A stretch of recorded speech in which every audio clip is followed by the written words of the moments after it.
bring you the inaugural renaming of the Clinical Pharmacy Symposium to the Leonard LeBaron Inge Senior Clinical Pharmacy Symposium. As you all know, Mr. Inge made this his life's work, and he put in a lot of time and dedication with traveling throughout the state of Florida, providing continuing pharmacy education. And so we are very pleased to stand here today with you. I am Salika Stackhouse Sampson, a proud Florida A&M graduate, class of 2001, and I am currently serving as the interim director of the continuing pharmacy education program. You all should have received the schedule at a glance yesterday, I do believe, and you will receive the full CPE brochure momentarily. You will receive it digitally, and so you can follow along with us in that manner. A couple of housekeeping things. Of course, this is home to many of you, so you know where you can find all of the facilities right outside near the elevator. On the second floor is where we will have all of our meal functions. Beginning tonight, we will have our networking reception. During that time, we will also have poster presentations, and those are available to you for 1 hour of CPE credit. You will also receive a link to follow along with us for all of the evaluations of the speakers and the learning assessments.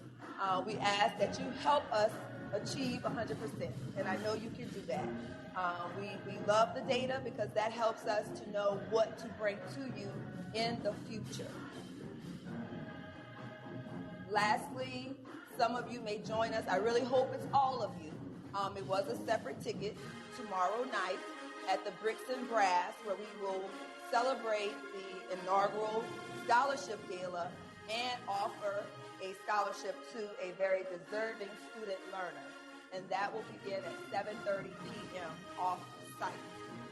Sunday morning, we will reconvene bright and early to wrap up the remaining hours of the total 17-hour CPE program. So, without further ado, I will turn you over into the hands of our very, very, very dynamic and fierce leader, Dr. Johnny Early, as he comes before you in true Rattler spirit. Thank you.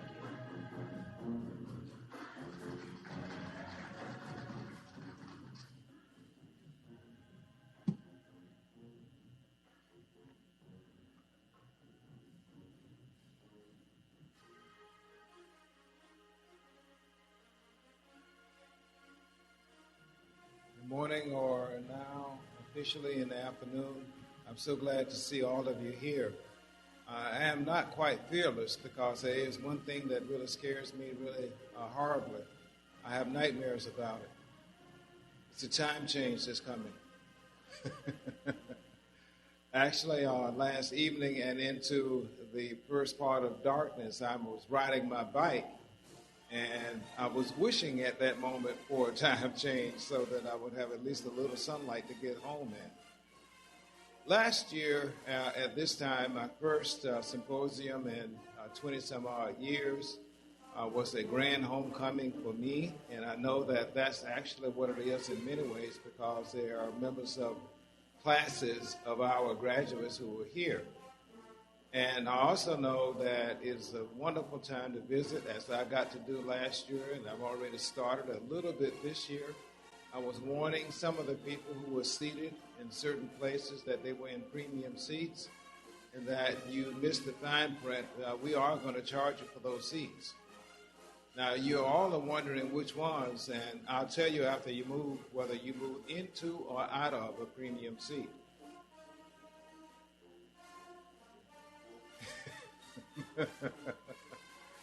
There is a fee. Also, last year at this time, we had people with us who are not with us now. And the one that we all know, of course, his name and likeness is on this banner in front of the podium and in front of the building. I didn't know it then that with my trusted Canon camera, that I was taking, my last pictures of Leonard Inge, but I'm so glad I was able to memorialize that moment with him in film.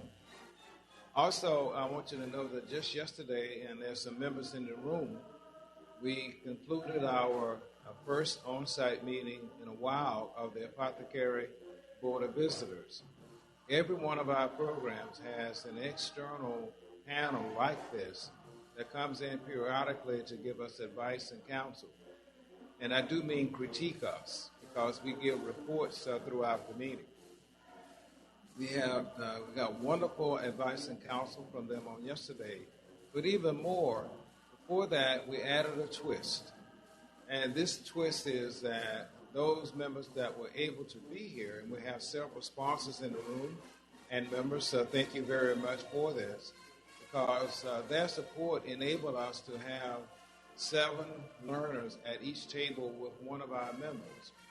And we had 2 rotations, and so each member got to talk to at least 21 of the 51 student pharmacists that we had present, starting with the reception right outside here. And that meant that each one of them, in talking to at least 3 people, were able to get their perspectives on their practice, how to enter that practice, and how to prepare yourself for it. There's some key learning that you have to do while you're in this building in order to enable you to be at the highest level or what you want to do when you leave here. And they certainly did a great service for that.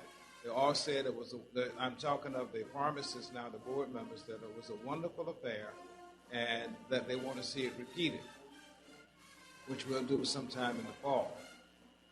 In addition to that, last year this time, we were in a different place in terms of the performance of our graduates on the licensure exam. I'm pleased to report to you that we're much higher, 8 points higher now than we were last year. We're getting back into the Rattler zone, so to speak, and we're still working and acting and then selecting applicants to help us get there. And of course, we're doing the teaching and the learning. Thank you so much for being with us here today, and once again, enhancing our environment by your presence. Thank you.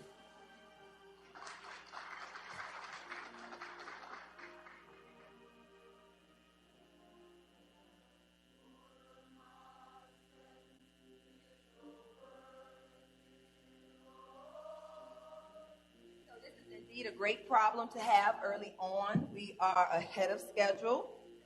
So we have a few minutes before our 12:30 presenter arrives and begins her presentation.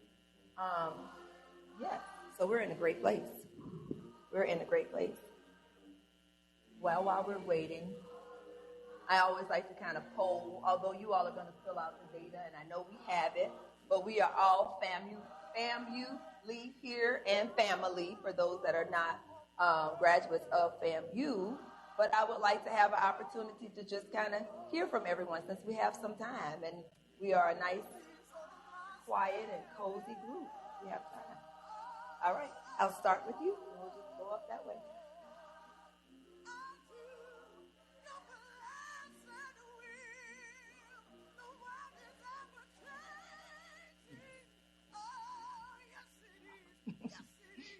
Thank you. Thank you, Austin.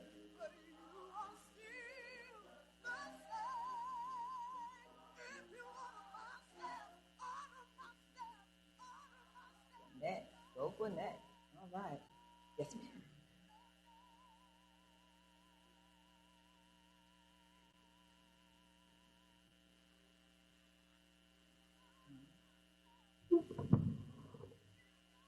I'm going to have to pretend to get my Oprah on.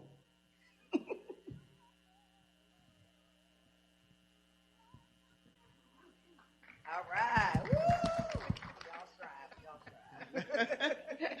Angela Hill, class of 1992 and former faculty member, currently at University of South Florida.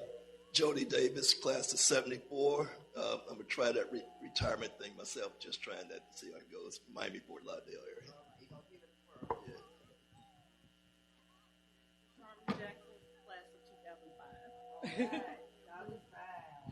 Hattie Alexander, class of 1974, retired but on call for Winn-Dixie. Yeah. Yeah.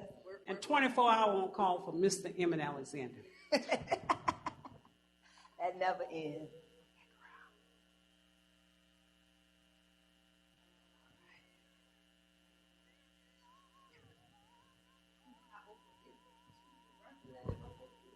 Donaldson, Leo, class of 85. 65? 85. Early Clement, retired pharmacist, 1978 graduate.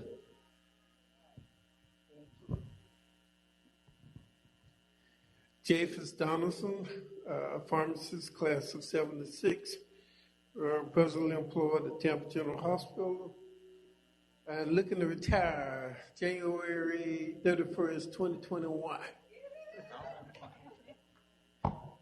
Sharon White, class of 78, retired pharmacist, but working with Dr. Emmanuel at the Jacksonville Instructional Site. Good morning, Alma Smith, class of 79 and 81, not retired, still working. Charles Evans, a pharmacist at Winn-Dixie, retired, and since last symposium, just happened to be alive after triple bypass surgery on October the 17th. Amen. Amen. Hello, I'm Andrea Slater, class of 2005. Yoda Brown, class of 78. Clarence Herring, class of 78 and class of 1990. Pharmacist, Tallahassee Memorial Hospital, assistant director. Been there going on 38 years. Retired, back again for 2 years, but it really turned into 8 years, but I'm about to retire again. Bobby Calhoun, class of 76, retired.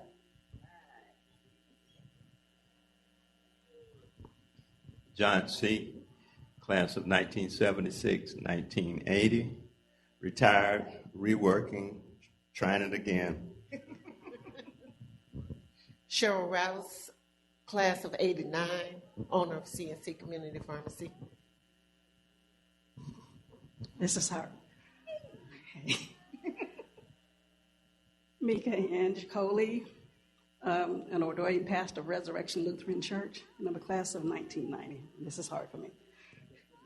We're happy to have you. Thank you. Harry Howard, pharmacy technician, United States Navy, retired, and also working currently for Naples, Italy, logistic pharmacy manager. Howard, thank you for joining us. Good afternoon. Jim Corbisto, retired Air Force, 30 years, still in community practice. My wife and I both graduated from FAMU. However, she's practicing pharmacy in heaven. Thank you. And our speaker is here, but we have a little bit of wrap up. Thomas Walker, class of 77, and currently working at Florida State Hospital in Chattahoochee. Rick Odenheimer, graduated in 82 from the University of South Carolina, coming up on 3 years retired. Nathan Kofi, retired, a class of 92 and retired.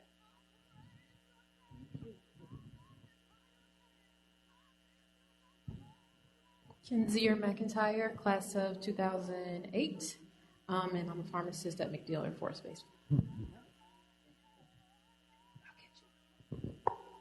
Frank Emanuel, I'm not retired yet, class of 1971. I'm a division director and associate professor in Jacksonville Instructional Site.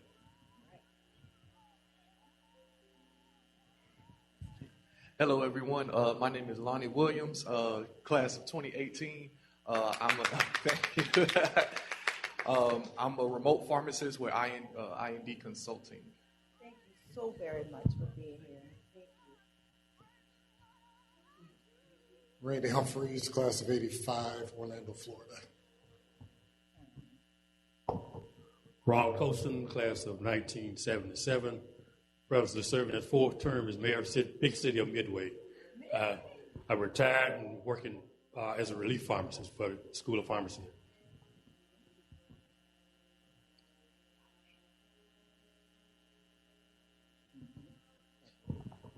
Good afternoon.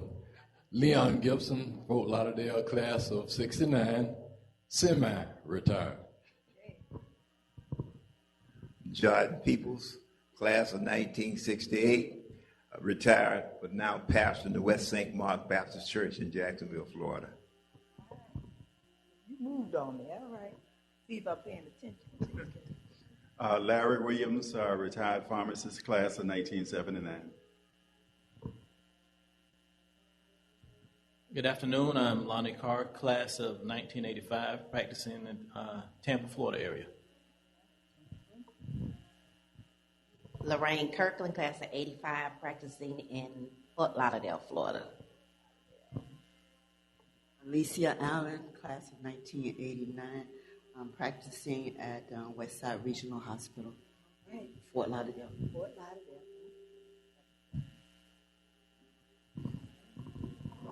Johnny Carter, class of 1983. All right. Thank you, thank you, thank you. Did I miss anyone that recently joined us? I'm going to turn it over into the hands of the moderator, our P4 student. Well, good afternoon again, everyone. I'm glad I got that icebreaker out, so I got a little nerves off my chest here. So to say our next speaker is world-traveled, interesting, and brilliant is an understatement. Dr. Ludmila de Faria is a native and citizen of Brazil. She graduated from the University of Brasilia in Brazil, followed by a psychiatric residency at Jackson Memorial Hospital, Miami, Florida. Dr. de Faria is a board-certified physician in psychology and neurology. Psychiatry. Getting the best of me here. All right, before she began her current position as a psychiatrist at Florida State University, she also served as a chief medical officer at Appalachian Center.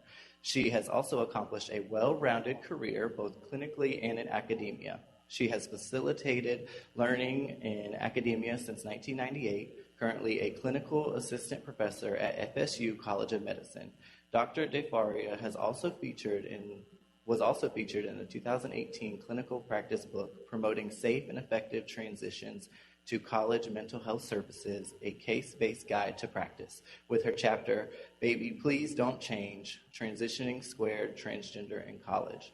Most recently, she has completed another chapter called Cultural Psychiatry in Children, Adolescents, and Their Families. She is currently chair of College Mental Health Caucus of the American Psychiatric Association and was just inducted as a Distinguished Fellow of the American Psychiatric Association. Ladies and gentlemen, please give a warm welcome to our speaker for Management of Behavioral Disorders in Children and Adolescents, Dr. Ludmila de Faria. Awesome. Thank you. For a minute there, I don't know who he was talking about, reading all of that stuff, and I'm like, is that me? Because I always think that I'm still 20. So, so hopefully, sorry you guys had to wait a little bit, and we can get started. Here, I found my thing to move it. I'm going to put this here. I'm Brazilian, and I use my hands to speak. And this microphone has to stay put. Can everybody hear me? Okay, perfect. So I'm going to talk about how diversity and cultural competency impact the management of behavior disorders in children and adolescents. A lot of that data crosses over from late adolescence and into early college. So sometimes you will catch me talking about college experience and sort of older adolescents. If you have specific questions about the impact in younger children, do ask me. I have the data, but some of the presentation was prepared with the just pre-college and early college age, okay? So here are my objectives, and I have 2 slides for that, one for the pharmacy students and one for the technicians. And basically, we're going to review how exposure to minority stress during crucial developmental years in childhood and adolescence puts students at high risk for poor mental and physical health and compromises their ability to succeed academically. We also going to discuss how schools can positively impact graduation rates for all minority students by improving access to culturally sensitive mental health on campus and promoting education for family, staff, and community psychiatrists. And I want to emphasize that this is not just college campuses, but I have very good friends that are child and adolescent psychiatrists that promote that in high school and even middle school. They feel that psychiatric services and counseling services should be embedded into public schools so that the kids from an early age get whatever issues they have addressed and will be better positioned to succeed in tertiary education. And we're also going to talk about tactics to incorporate cultural formulation when treating minority students in order to improve clinical outcomes and adherence to treatment. And the next slide, that's basically rephrasing some of the same objectives for technicians. I could have read this one because it was a lot less wordy. And my disclosure statement, I'm affiliated with Florida State University, and I have no other conflict of interest that may bias this presentation. So an overview of the entire presentation, I always like to start with a little bit of normal developmental stages just to kind of set the context of what's going on in the brain. So that gives you a better understanding when I talk of specific phases of development. Then I'm going to explain and go a little bit into minority stressors and acculturation, and then kind of tie that on how diversity in the workforce for both faculty and providers can affect the outcome for kids that are that suffer from minority and acculturative stress. And I'm going to have a little bit of a blur at the end about social media and minority. There was a lot more of that on the chapter that I wrote, and it's a very important issue. But, you know, that is kind of like, if time allows us, I'll do that. And then I have some questions for self-assessment at the end. I don't know if anybody here has heard me speak before. I do appreciate interruptions. Please raise your hand, ask questions. Let the moderator know that you want to ask me a question. This way we address things as we go, and we make the presentation more interesting for everybody. So this is how I like to talk about developmental stages. I like Erik Erikson. He actually started as a painter, not as a mental health provider of any kind. He used to paint the kids of the rich and famous in Austria. And Freud's daughter, Anna Freud, needed somebody that was good with kids because she was conducting her research. And somebody said, well, that dude is really good with kids. Maybe you can get him to help you interview some of the children. And after he worked with Anna Freud, he really got into that and went on to pursue a degree in psychology, moved to the United States, and did a lot of groundbreaking research in developmental stages in children and adolescents. And I still think that the way he sees developmental progression in kids is the best way to explain that. It does not necessarily correlate with an actual age, but is functionally based. So he has, I guess you can see that he has these pairs of information. Let me see if yeah. So it's like for infants, it's trust versus mistrust. So trusting the mother, not trusting the mother or the adult that is in charge of you. And then once you can resolve this conflict, you can move up to the next stage. And so you can potentially see adults that are still stuck somewhere in here. It doesn't matter how old you are in years. The way Erikson felt, it was, where are you functioning in your life stage, right? What can interfere with this progression of things? Trauma, both physical and emotional trauma. So I'm sure a lot of people here are familiar with the term adverse childhood events, or ACEs, which is sort of almost like a scale or a checklist of things that can go wrong and that can leave sort of a permanent scar in your mental health if it happens very early on. We also, environmental stressors. So if you have access to books, to culture, to people talking to you, so you get to practice your language, or if you are isolated, socially isolated, not exposed to a lot of things. That changes how fast you move in that wheel. And also exposure to chemicals and other noxious stimuli, violence in your neighborhood, early drug use, tobacco use, alcohol use, lead in water, to bring something that's very modern. And you can see how all of that will slow the progress that anybody does through that. So these are some of the major developmental milestones, and we're going to go very quickly here to get to the age that we're interested in. So between ages 0 and 6, the brain, biologically, it's making a lot of connections. So it's just growing, growing, growing. You can look at an infant and you see that the head, relatively and proportionally to the body, it's much bigger, right? When you pick up an infant, you have to support that head because they have this puny little body and this huge head because the brain is just connecting. It's like a tree growing completely out of control, which is a good thing, and you want to have that. At about 2 years old, when the kid starts to walk around and the toddlers start to learn how to say no and wants to walk away from the adults, something that's called pruning starts to happen. And that's the brain way of saying, okay, maybe you don't need all of these other connections that you're not using, and we're going to kind of lean up a little bit on just the ones that you're using.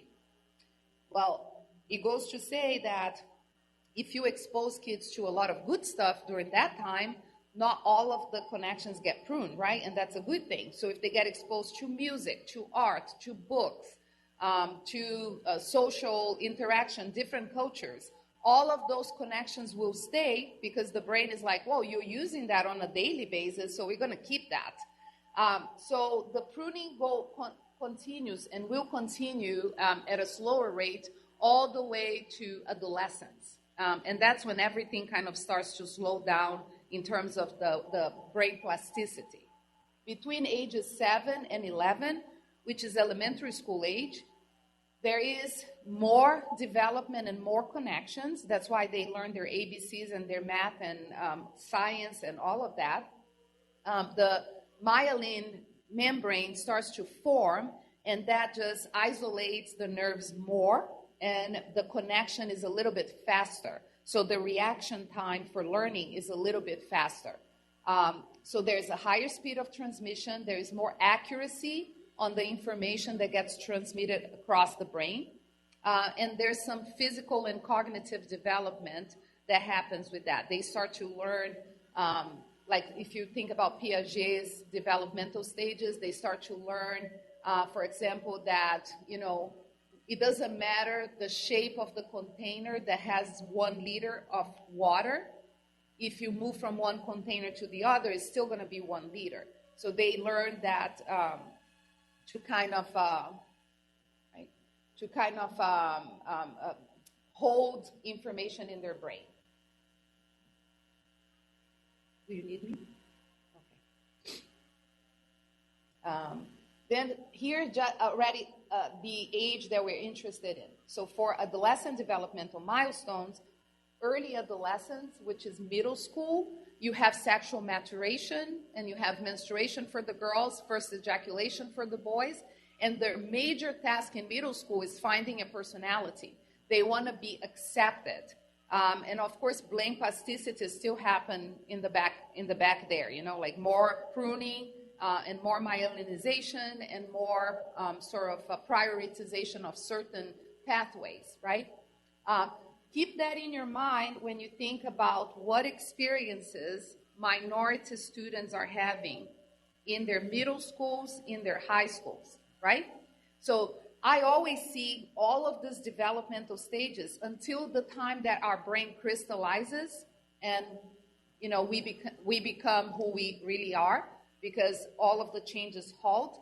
I always think about that as a special time in life that should be protected. Kids should not be exposed to violence. They should not be exposed to harmful things because that brain has so much potential. They're born with so much potential. And I want you to keep that in mind, all of these developmental milestones, as we talk about some of the issues that happen when you are from a minority population. Then late adolescence is high school, where you really crystallize your gender roles. That started in middle school, but in high school, it really sort of like that's a make it or break it, right? There is issues with body image and popularity. Hopefully you found your group. Like in middle school, you're kind of trying to hang out with the people who like, I have a middle school daughter, and her people are the Dungeons and Dragons people. Those are her people. They read about it. They watch campaigns on YouTube. She does like to talk to the people who do theater and the people who practice. Her best friend is the captain of the volleyball team, but her main clique, like that's where she sees herself, is the people who like fantasy literature, dragons, all of that good stuff. And that's how they start. They start to develop their tastes and find their people. And by the time they're in high school, I don't know if you guys are familiar, maybe I'm dating myself, The Breakfast Club, the movie, where you have your cliques, right? You're either with the cool kids, or you're with the jocks, or you are the people who behave badly, and that's your clique. The major task, though, for everybody is that they all want to be perceived as competent, and they're very sensitive to criticism from authority figures. That's any one of us above 30, right? We're all authority figures for them. They do rely more on peers than on adults. And there's a lot of experimentations about their boundaries with a lot of risk-taking behavior, including drug use. Again, keep that in mind when you think about kids being under stress for other things. Are they going to come to an adult and say, hey, I'm having some difficulty fitting in, or I'm having some stress at home, what do you think I should do? No, they're going to hang out with their same age peers, and if the same age peer says, you know what's really good for that? If you drink half a bottle of wine, you can't think about anything, there's no problems in your life, and that's the way they're going to go, right? And kids nowadays have even more access to a lot of other things that can help them cope in a really bad way with stress. So the adolescent developmental milestones, and I am talking about something, I'm going to just pass it on, transitional age youth and emerging adults. So it's this age group from sort of middle of high school all the way to college. We think of college kids like adults. They are not adults. They're still very, very old adolescents, right? Their brain is not even completely wired in that sense. They develop their morals and abstract thinking. Sometimes what I see in my office is a lot of nihilism, especially in this day and age with social media and exposure to a lot of very little person-to-person contact and a lot of online contact. They become like really sort of like detached. They don't see purpose on anything. A lot of depression, and that's a hard depression to touch. Because there's nothing there for me to help them connect with something. You know, they feel very isolated. They read the news. They get their news from Facebook. My 14-year-old daughter thinks that the news is Trevor Noah and the Colbert Report. That's what she thinks is the news. And sometimes that's where they're getting, it's like their Instagram feed or their Facebook feed, and it's very disheartening, some of the stuff that is, and misinformation. So they become very, very depressed. At this point, at age 25, like mid-20s, your myelinization ends and your pruning is completely done. So you can still make connections, but you really need to put effort on it, right? At this point, if you want to learn a new task, you really have to put your 10,000 hours in. Or if your brain is like, we kind of have been working hard for the last 25 years. We're not doing that no more. And they finally get that cause and effect. They finally kind of figure that out, like long-term planning and long-term consequences of what they do. It's like, yes, I can drink heavily for my entire 4 years in college, but maybe 20 years from now, there will be really bad consequences for my health. They are capable of doing that, but remember what Erik Erikson said, they have the age and they have lived enough that they can do that, but depending on where they're stuck in their developmental stages, they don't choose to do the thing that has the positive long-term consequence. And they have a strong desire to be powerful, competent, and in control of their lives. So the terms transitional age youth and emerging adult. Transitional age youth was first coined by SAMHSA, the Substance Abuse and Mental Health Service Administration, to talk about the kids that were aging out of foster care. So it's that kid that is 18, has not been adopted.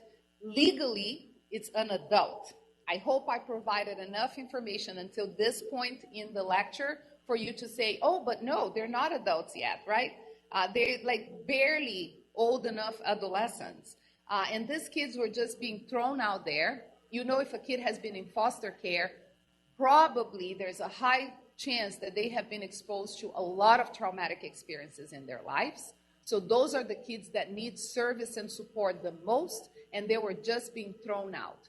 And so SAMHSA created this term and a lot of grants fostering projects for mental health approaches for this age group. You know, like what can we do to facilitate them moving out of foster care and into the world in a productive way. And there's a lot of things that came out of there. They tie it very hard with, like, for example, the sort of care programs where you have kids that are first generation going to college to like really support them and connect them with mental health counseling and support in college and even in high schools. More can always be done, that's what I say, but at least I like that people are thinking in big public health terms.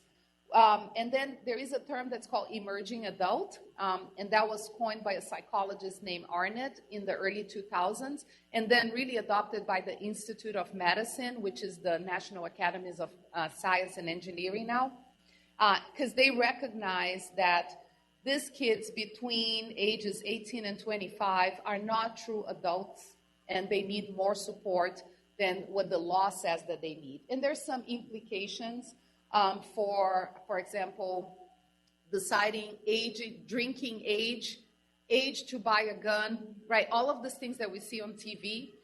What is a good age for them to have access to a gun? Age to drink, age to buy weed in the places where it's legalized for recreational use. So you can see that by what I explained, their brain, it's not fully formed. And if the legal age for them to do a lot of, get access to a lot of harmful things it's 18, as opposed to later in their 20s, there is even more risk that they can be exposed to traumatic things and harmful things that will get them stuck in their development, in their life development, right? So who are we talking about when we talk about minorities? And this is just kind of like to place what I'm using as my definition. So when I talk about that, that's who I'm talking about. There are groups of people within society that lack power or representation relative to other groups within that society. And minorities are people with distinct characteristics that distinguish them from the majority with whom they associate. But the underlying issue here is that they lack power.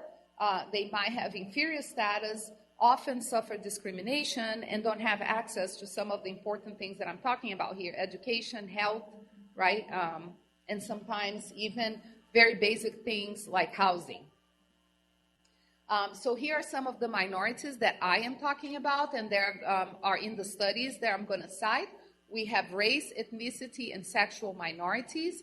I can distribute the slides later, and it's basically race is how one self-identifies with the one or more social groups. Ethnicity is a term that describes shared culture and national origin. And sexual and gender minority refers to anything that is other than cisgender heterosexual, defines themselves as cisgender and heterosexual. Is everybody familiar with cisgender as opposed to transgender? No? So is everybody familiar with transgender?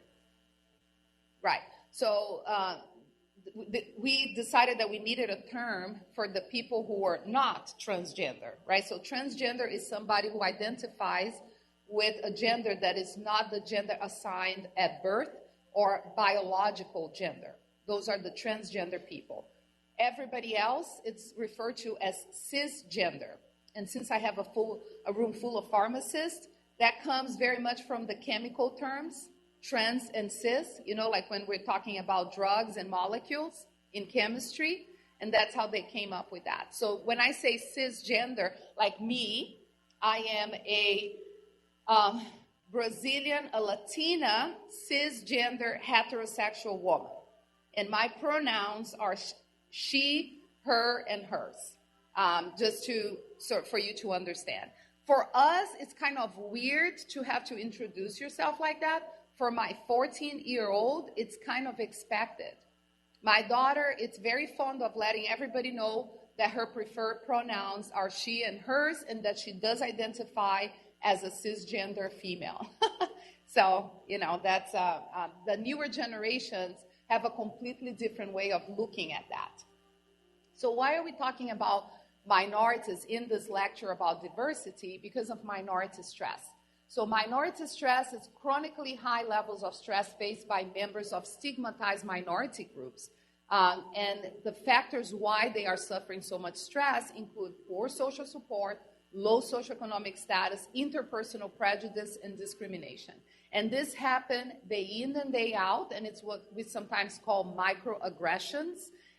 They are not outward, but happens in such an endemic way that they have a major effect at the end of one's life. And it has major detrimental effects for both mental health and physical health. So I don't know if this is good and you guys can read this. Minority youth are more likely to encounter personal and structural barriers to succeed even before seeking post-secondary education, including perceived, felt, or internalized bias, immigration status, access to mentoring, and bullying. Most emerging adults belonging to any minority group report feeling down or sad and having difficulty with sleep. And so we're talking about kids in that 18 to 25 bracket. A significant portion of racial and ethnic and of sexual and gender minority youth have reported experiencing some form of discrimination throughout their lifetime. But by significant portion, it's close to 75-80% of them will report that in their lifetime they have suffered discrimination, sometimes severe, and the psychological burden may result in poor functioning and clinical symptoms of distress, meaning they meet criteria for a psychiatric illness because of their adverse experiences. And some of these experiences of discrimination are so traumatic that they can lead to post-traumatic stress disorder, severe depression, or anxiety. And other things, substance use, eating disorders, like the whole gamut. Examples of specific minority stressors. So, for example, if you're looking at the Latino population, and this is it's a chart that I used on the chapter that I wrote on college students. So that's why students is in all of the minority populations. So for Latino students, family is big for Latino people. So balancing familial obligations with the school and college expectations can be very hard. Because if they are pushed to choose, their culture expects them to choose family, which is very interesting. So, for example, in adults, that translates to if there is domestic violence in the house, but to seek help, you would potentially break the family unit. A Latino, their culture will demand that they stay silent about the domestic violence and not reach out. And that is an incredible burden by the time that they come to my office in college, right? Asian American students, they struggle between interdependency and independency. So it's like they are constantly trying to pull away from their family and their culture and being brought back. There's very little tolerance for them to behave in a way that is assimilated to the majority, and in this case I'm referring to living in the United States in a Western country. African American students' feelings of being unsafe around campus police. And sometimes they present to the office. I recently had a student that came to me with severe depression. And when we start to discuss, some of the roots of that in our second or third session, he's an African American student at FSU, which is a predominantly white institution still. I think our minority rate is less than 25% of all student body. It's from any minority at all. And he said, it's very hard. You walk around, and the term that he uses, the haters. The haters are out there. And so for him, he said, I want to excel. And he was excelling. He was a good student. But the pressure of maintaining his academic status and doing well in school when he didn't feel welcome, where there was microaggressions throughout his day, was getting to him. So by the time he came to see me, he was scoring very high in his depression scale, and he was coping with that instead of seeking help, because he really didn't feel we will get him.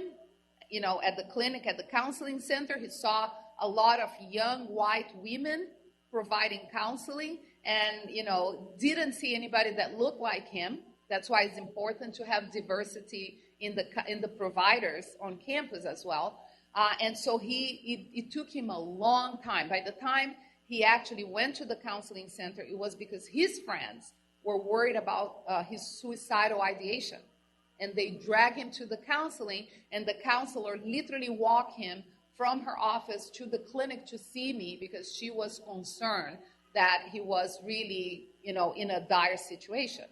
And so at that point, he had been coping with depression for the entire year and a half that he had been at Florida State without help, feeling really burdened by the minority stress, and coping with it by smoking copious amounts of weed, unfortunately. So we had to work on several layers there. I'm happy to say that he's doing a lot better now that we are addressing some of the issues, the ones that we can, right? The systemic issues, I do not have the power to address by myself. Only when I come and educate and write a chapter and hopefully holler for people to change things out there. Muslim students have a hard time negotiating their Islamic beliefs with the secular curricula, maintaining their religious and cultural identities in a predominantly American cultural environment. But that goes in a college, that goes for Christian students as well, who have to maintain their Christian beliefs in a place where a lot of people are secular, agnostic, or non-religious. And then transgender students who fear constantly being outed because the school doesn't change their name. And so wherever they go, and I have friends who are professors at school, and they say, oh my God, it's so hard if I have 200 students. And on first day of class, I call out a name, and the gender of the person that answers doesn't match. So it's a transgender student. So the student walks to the professor and says, actually, I go by, and gives the preferred name. But that doesn't go into the roster.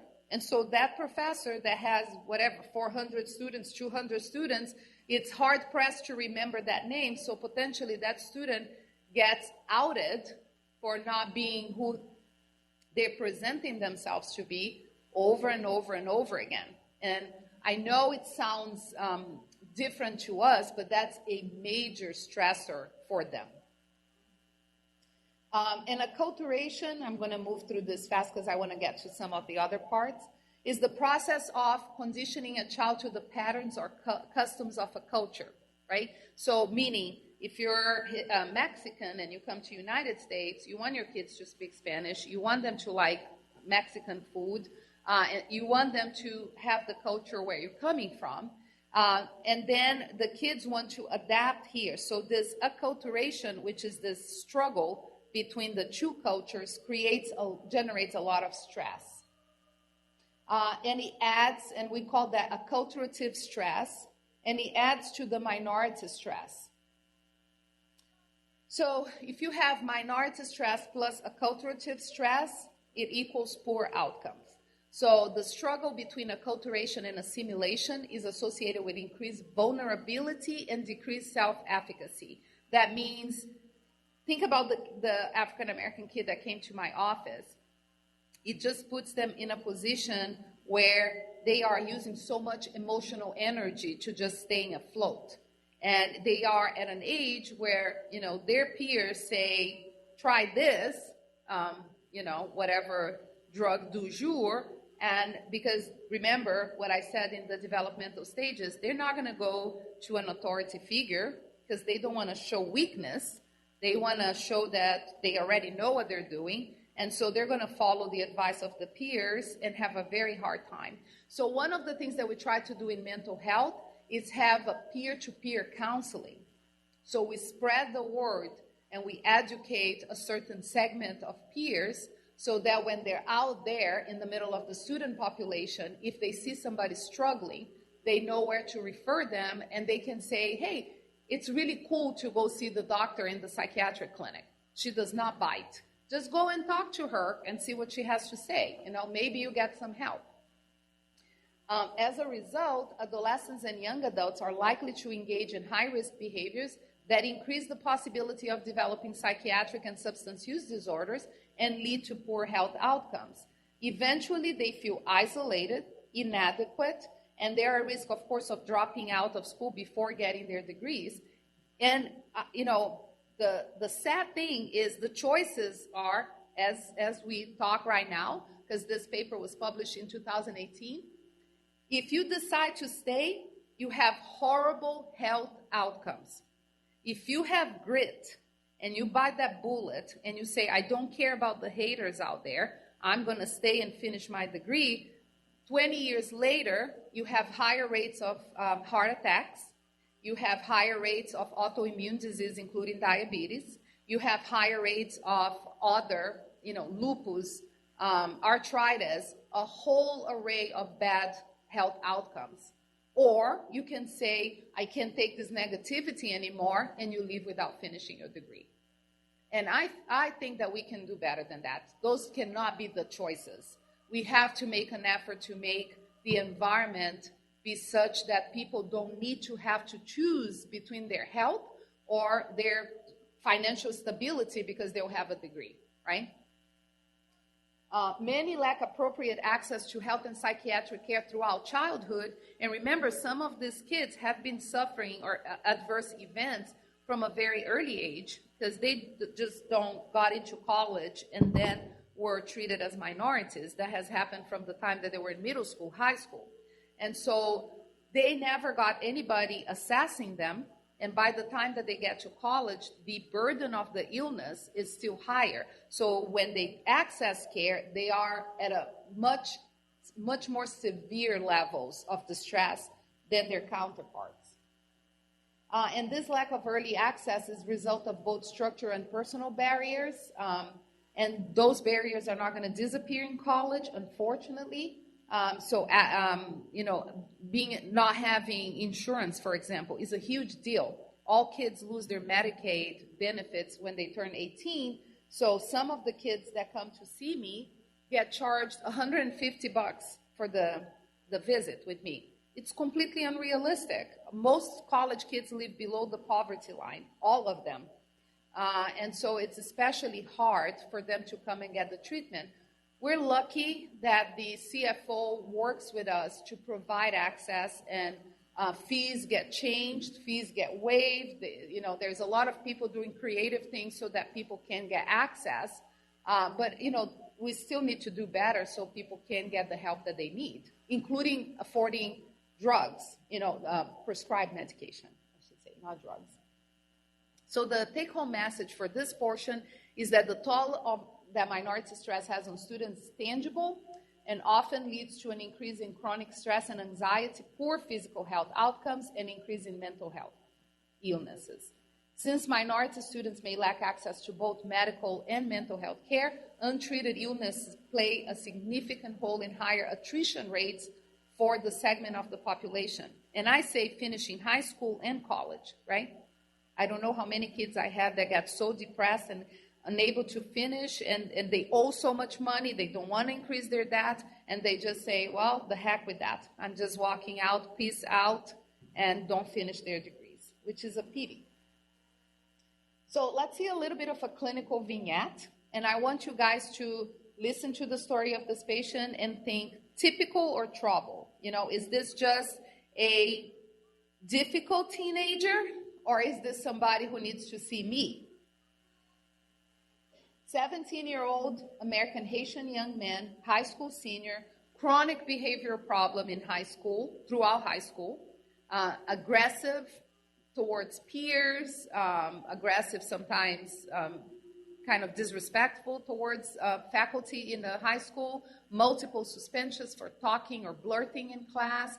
According to the teachers, just cannot keep quiet. He likes to make fun of the teachers and of his peers. He likes to get out of trouble. He's teased by his peers, and his work quality is inconsistent. I hope you all have a picture, because we definitely have encountered some of those kids in our lifetime, right?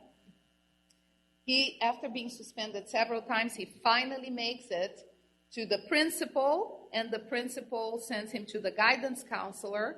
And God bless that guidance counselor. The guidance counselor asked a few questions, a few follow-up questions. So she got this information. Background history: father had an alcohol use disorder, was frequently seen under the influence. The parents were undocumented immigrants and worked long hours for minimum wage or less than minimum wage. So the kids had no adult supervision at the house, right? They're coming from school and they're alone because parents are just trying to make ends meet. Father had been diagnosed with cancer, and after failed chemotherapy was in hospice care at home, where the main caregiver was this high school kid, because he came home at 2 p.m. from school, or he was suspended anyways. And so he's the one who has to change diapers, put the food in the PEG tube, and do all of the things that obviously the family didn't have insurance to put him in actual hospice care, right? Guidance counselor called the parents, the mother in this case, because the dad was really, probably dying at that stage, and told mom, your kid is acting out so bad in school, and I do think it's a lot of this grief and everything that's going on at home. Maybe I can give you a couple of names from resources in the community that you don't need to be insured that can provide counseling. But the family was from a culture where counseling, it's not something that is run of the mill, that's perceived as a weakness. What kind of broken person are you that you cannot deal with the realities of life?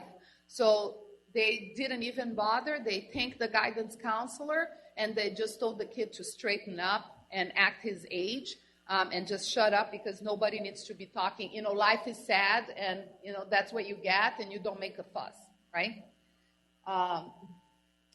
So what do you guys think? And that I'm actually want to see a show of hands. It's like Family Feud. Like, let's hear some of the things that, if you're thinking that there is something clinical in there, what could it be?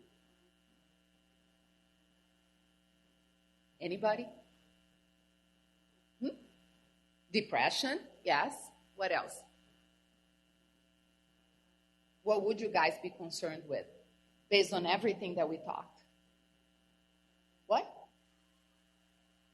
Yeah, he's definitely acting out. So, but if we have to look for like a clinical reason for the acting out, if we don't want to call that just a misbehaved teenager, so it could be depression, grief. What else could it be? Acculturative stress, definitely. More biologically oriented. Yes. Oh, he's definitely tired. The teachers don't know, but he's working overtime at home. And he doesn't have anybody to share sort of how he feels about that, right? And we didn't talk about it here, but there is something that's called role reversal, right? For kids, the parents are supposed to be taking care of their needs.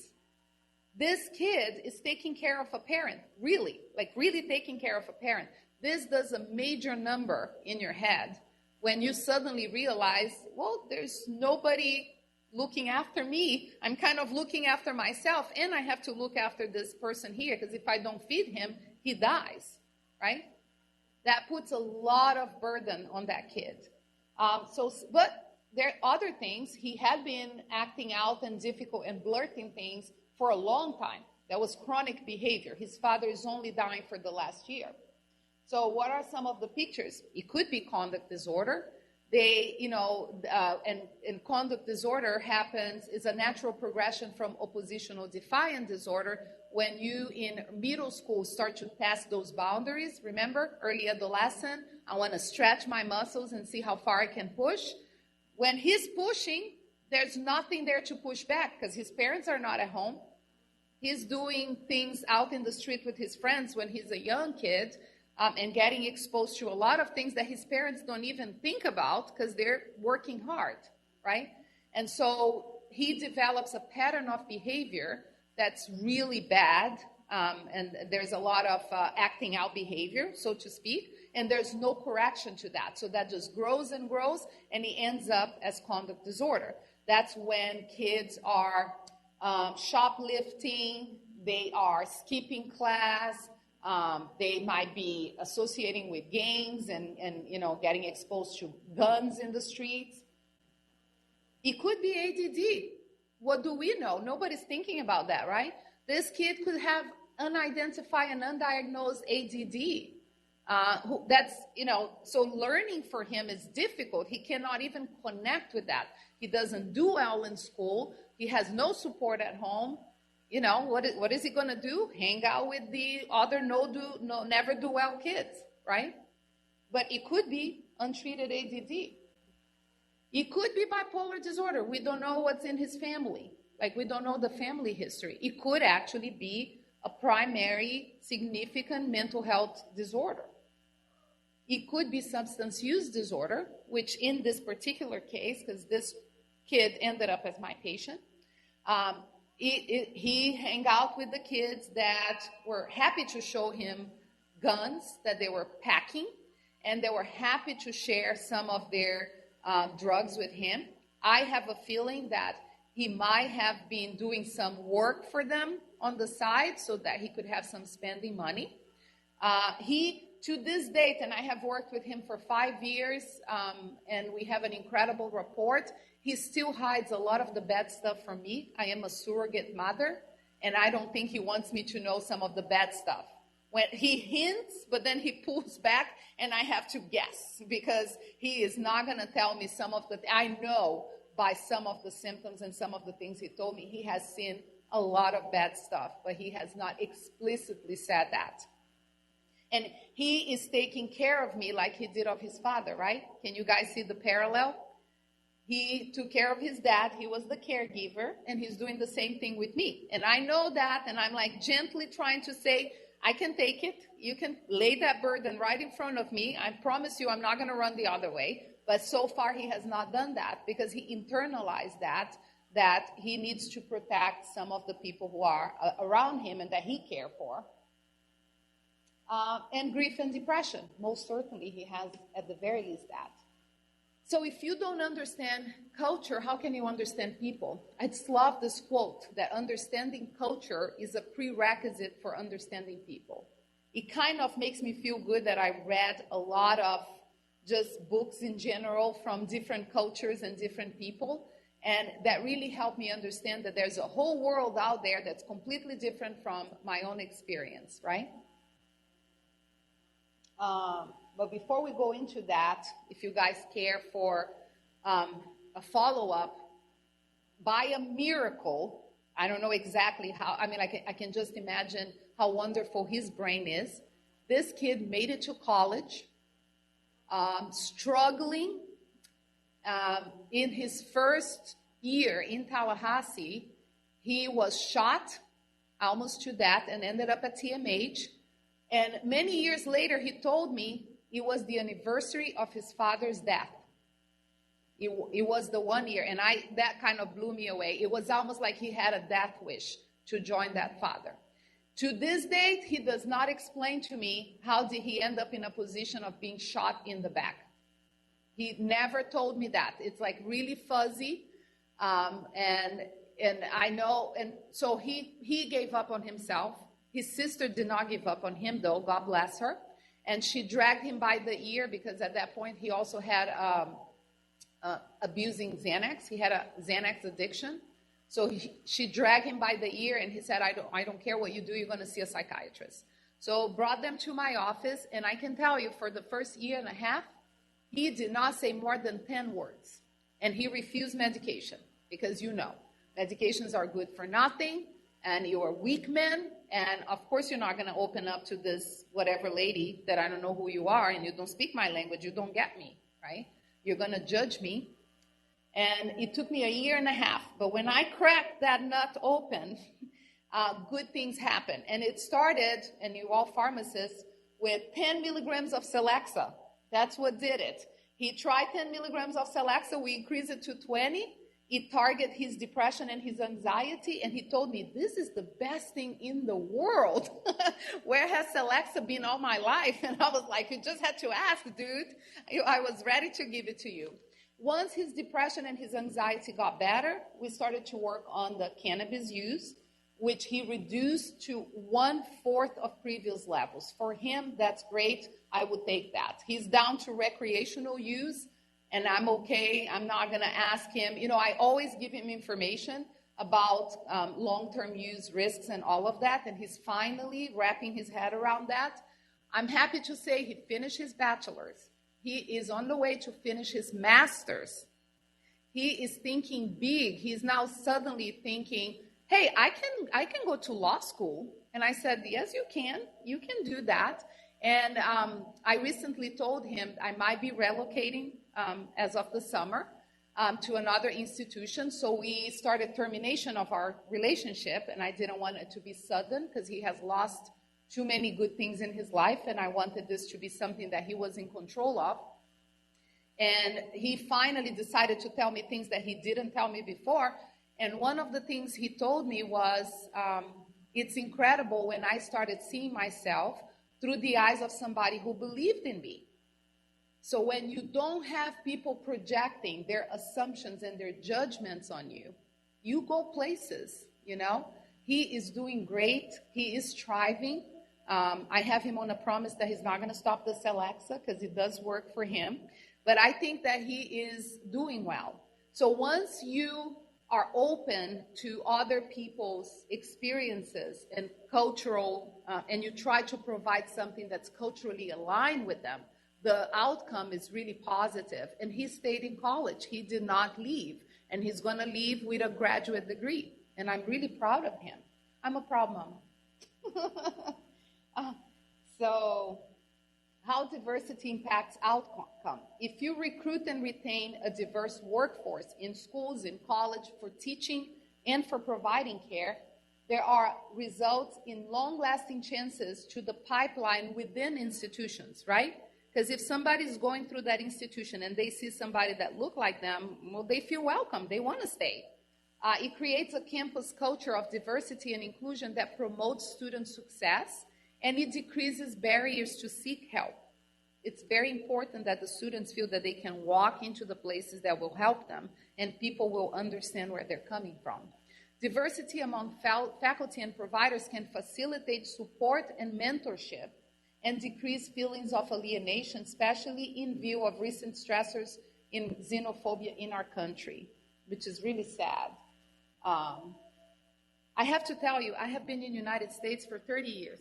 I came from Brazil when I finished medical school. I actually did my last year of medical school at the University of Miami. They had a program for Latin American students, and I applied and I was accepted. So my last year of medical school was here. I never felt unwelcome until 3 years ago. All these years here, I have always felt like, people wanted me to be around, and then suddenly I don't feel welcome anymore. And I imagine people who are newer to the country that I am, or people who are in different situations. I mean, like I'm teaching at a higher education institution, so that comes with certain privileges, there is like a certain thing that I get with that. How about other people who don't have that? It's really weird, And so I always think about that to some of the international students that I see. I see a lot of international students. So how can mental health providers and institutions change things? Like, what can we do, right? The individual provider can perform an assessment that contextualizes culture and setting, include familial and gender roles, consider issues of self-determination and autonomy when assessing the symptoms and developing a treatment plan.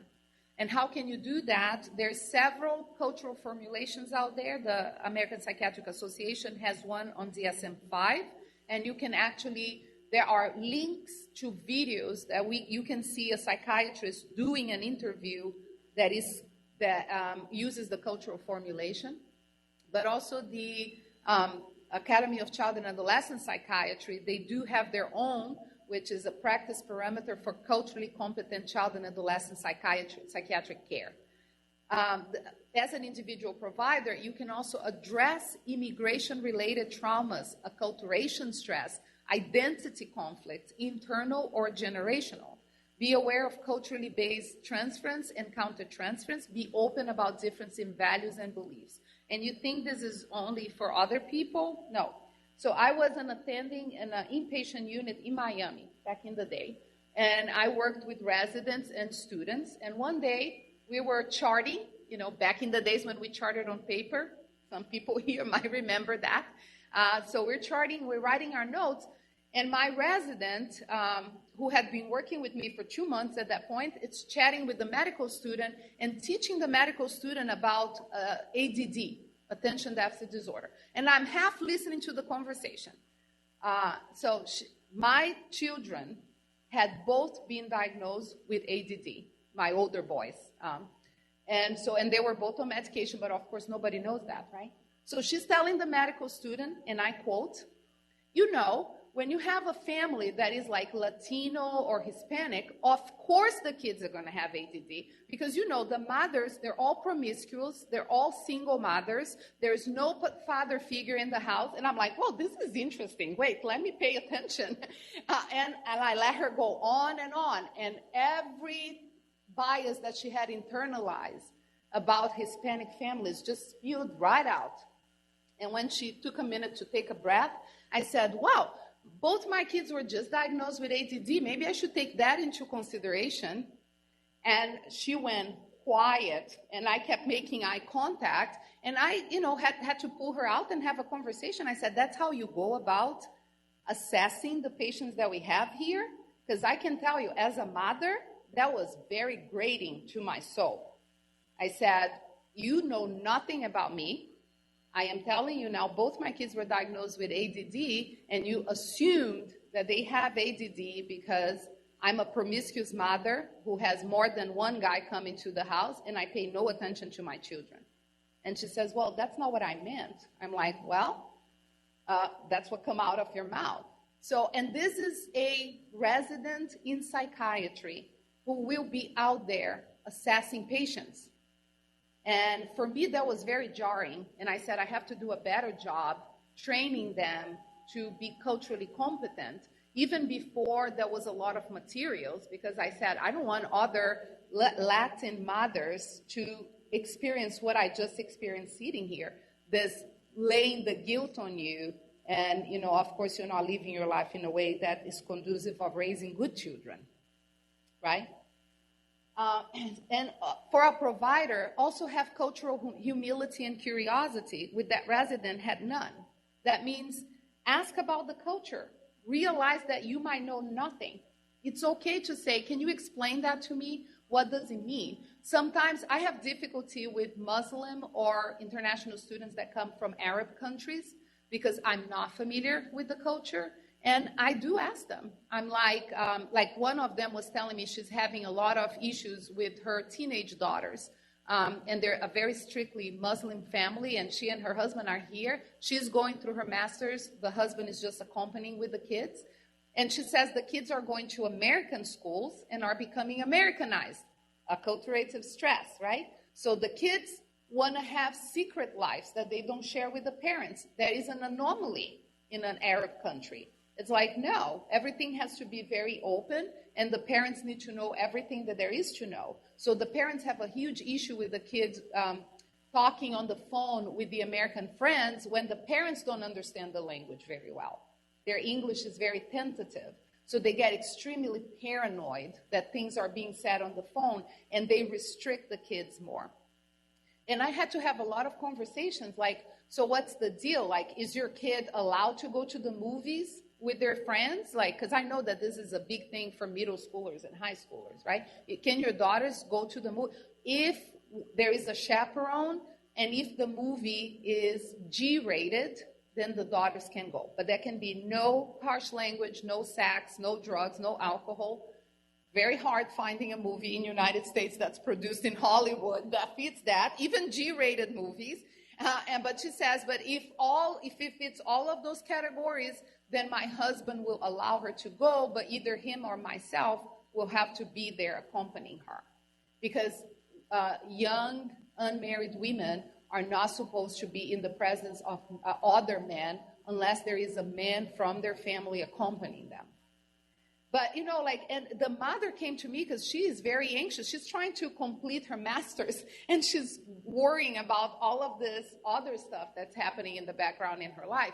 And you have to be humble enough to say, I know nothing about your culture. Respectfully, can you enlighten me so I can see what do I have that can fit that? And I was able to suggest a couple of compromises that she brought to her husband. And she reported the next time that when they tried to use that, they were able to kind of find a common ground where the kids were pushing back a little bit less. And examine mutual perception bias of therapist and student, identify and promote cultural values and traditions that can increase resiliency. Also, providers can use evidence-based approach with cultural modifications. So healthy coping skills that fit the culture of the person that's coming in. Encourage and facilitate help seeking that is culturally appropriate. So for my Haitian patient, for 1.5 years, he said, no meds. I just want talk therapy. Really, we don't do talk therapy anymore in psychiatry. Technically, we are all trained. And I work in a place that allows me to do that. That's not something that every psychiatrist out there can say. So they allow me to see him for half an hour, 45 minutes every week. And so he had, because that was aligned with him. He didn't want to take any prescription medications. And be familiar with culturally specific modalities as expected by students and know where to refer if not familiar with those modalities. Let's say somebody wants to pray, right? And I have said that some of my best allies in treating severe and persistent mental illness have been religious leaders. I have worked with an imam, I have worked with a pastor, and I have worked with a Catholic priest, and I send my blessings to all of them, because if you were not them, the particular patients that I treated that belonged to their religion would not be doing well. In the case of one of my Christian, it was a pastor, it was a young man, like he was an emerging adult, diagnosed with schizophrenia. During one of his first psychotic breaks, when we were still trying to figure out what medication worked for him, he became extremely delusional. He grabbed a knife in the kitchen, and he threatened his mother and his sister with the knife, and also said that he was going to rape and kill them. And this went on for like almost an hour until they were able to call the police, who came and Baker-acted him. He ended up in the hospital. He got treated, no more psychosis, then goes back home. And when they're psychotic, they remember everything. So he remembered everything he told his mother and his sister. And it was completely incongruent with the way he was raised. This was a loving family. They were very religious. They attended services every week. And he became extremely depressed and suicidal. And in one of the visits with me, he said, God will never forgive me because I disrespected my mother and my sister. And that's a mortal sin. And, there's no coming back from that. And I tried to kind of explain to him that was the illness. Your brain was not functioning. And sometimes he was an engineering student. And so I heavily use science to explain that because I figured that will be easy for him, not moral. But, this is what's going on in your brain. We're fixing it with medication. There is a solution for that, but to no avail. And he went on to try to commit suicide by drowning himself.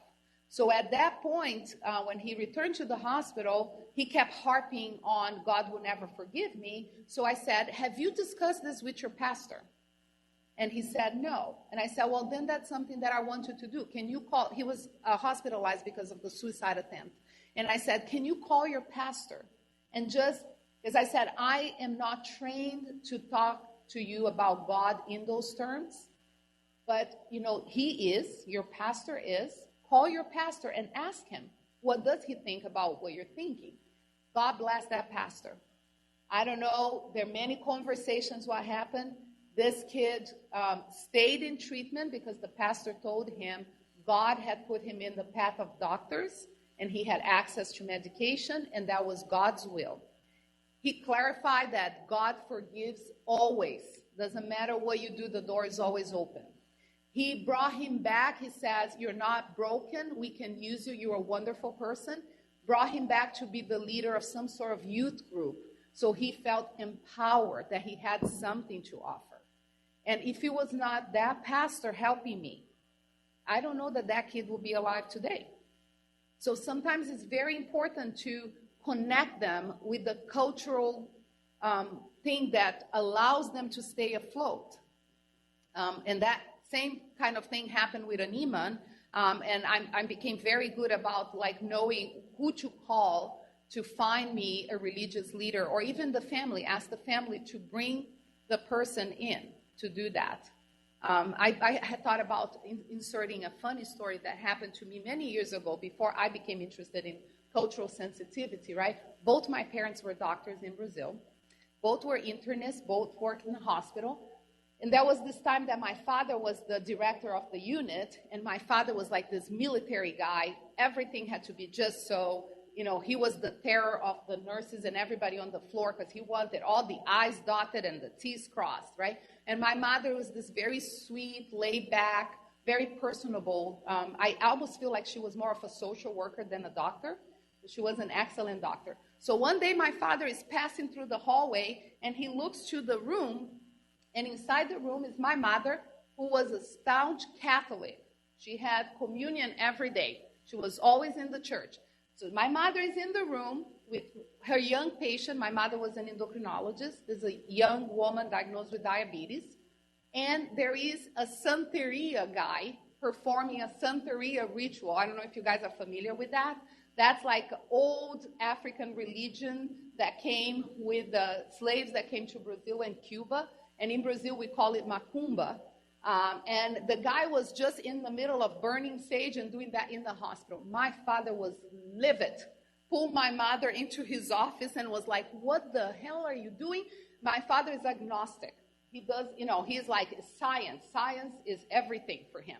And at that, it has to be tertiary, brilliant, the latest discovery, that's where his mind was. And he told my mother, what the hell are you doing? I create an environment here where people do, what we now call evidence-based medicine, and we do everything by the book, and you're allowing this guy to come in and do whatever that was? And my mother said, listen, that girl was not going to take her insulin unless that guy came in and said that the spirits were telling him that she should take the insulin. If that's what's going to take, I'm going to invite him, and I'm going to be there, and I'm, at the end of it, write the prescription for insulin and say, see, the spirits are on my side. You're going to have your insulin and come back in a month. And at lunchtime, they would go home from the hospital, and my father was telling us kids that my mother was just like crazy, and this is what she had done. And I remember my mother telling me, before I was trained for cultural competency, you meet the patients where the patients are. If I have to go to their house and look in their refrigerator to teach them what to eat, not to have their diabetes bad, then that's what I'm going to do. And so for me, it was very good to know that people are putting cultural formulations, because that had been embedded in my brain from birth, before I became a doctor.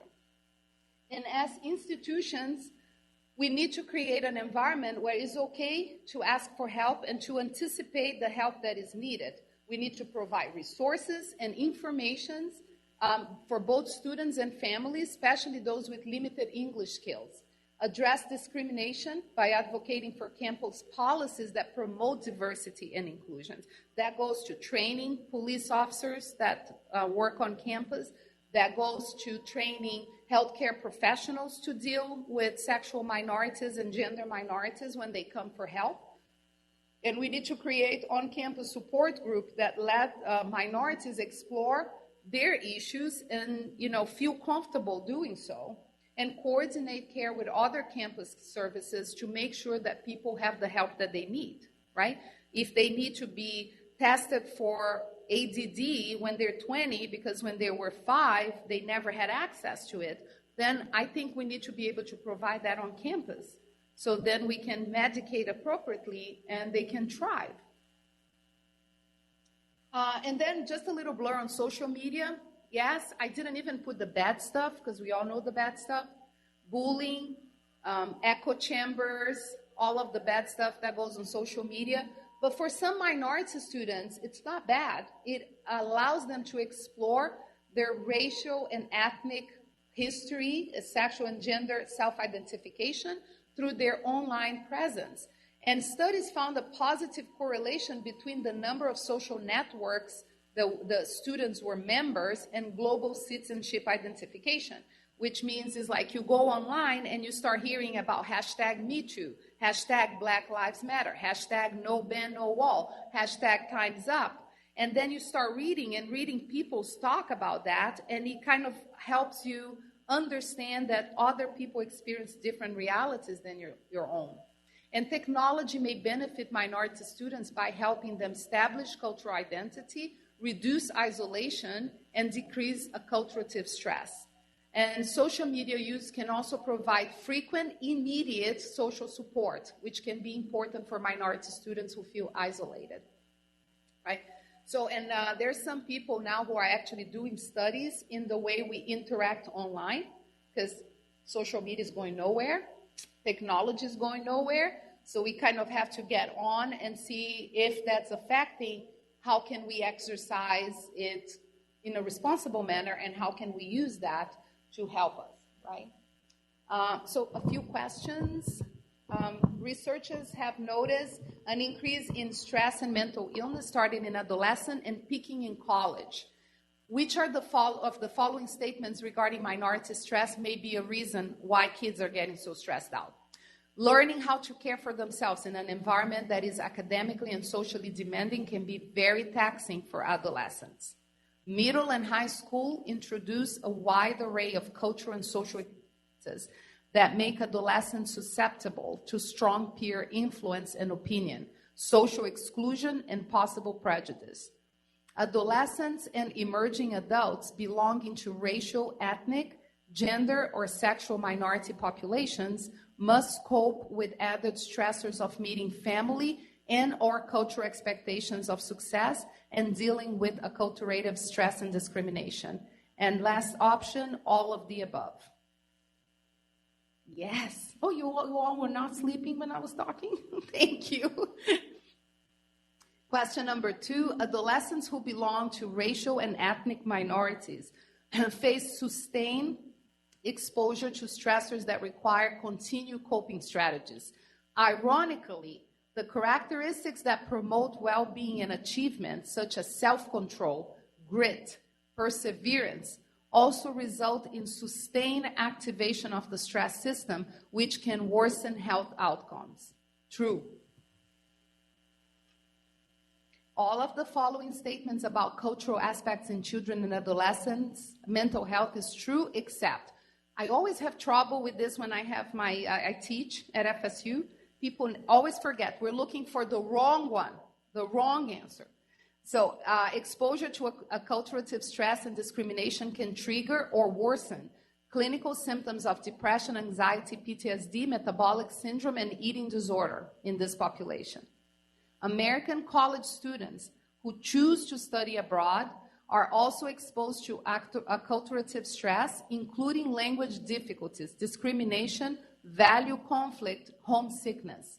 However, once they come back home, they do not require treatment. One way to mitigate minority student attrition and to decrease the effects of minority stress among them is to promote diversity within school faculty and providers in the counseling centers and communities. And D, clinicians working with children and adolescents should be culturally competent regardless of their own cultural background. Yes, you guys are good. And social media and technology has no beneficial aspects for individuals that belong to a minority group. And the toll that minority stress has on students is tangible and often leads to an increase in chronic stress and anxiety, or physical health outcomes and increase in mental illness. Since minority students may lack access to both medical and mental health care, untreated illness plays a significant role in higher attrition rates in high school and college. Yep, sad but true. I have all my references here. I curated them for you guys in case you all want to read it. Questions? Yes.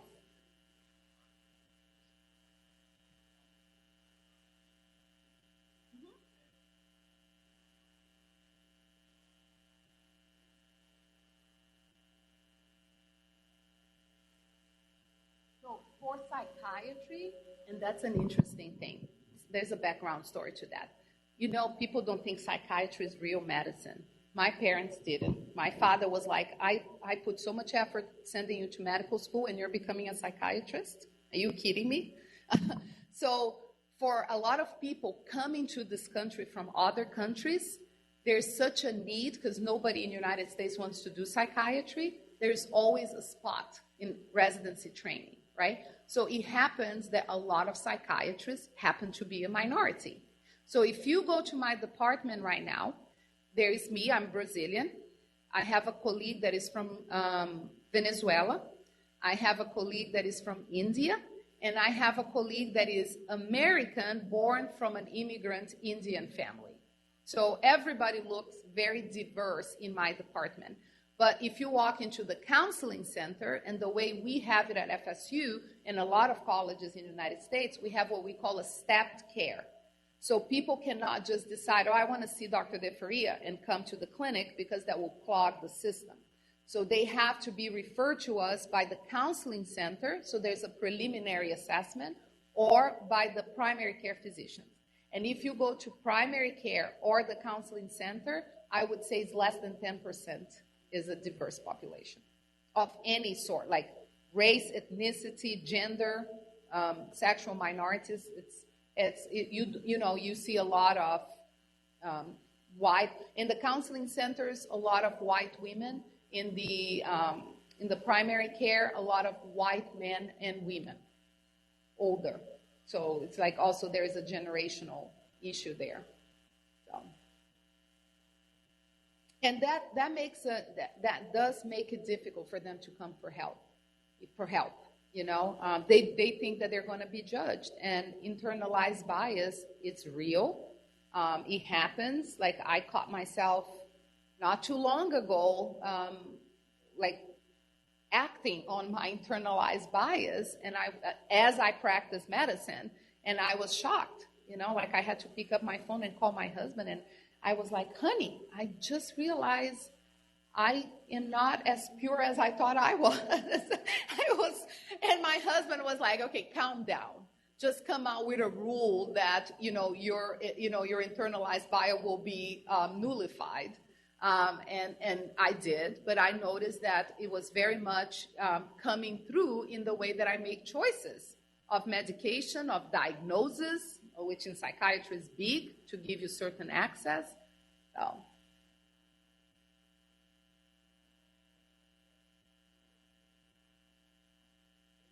Mm-hmm.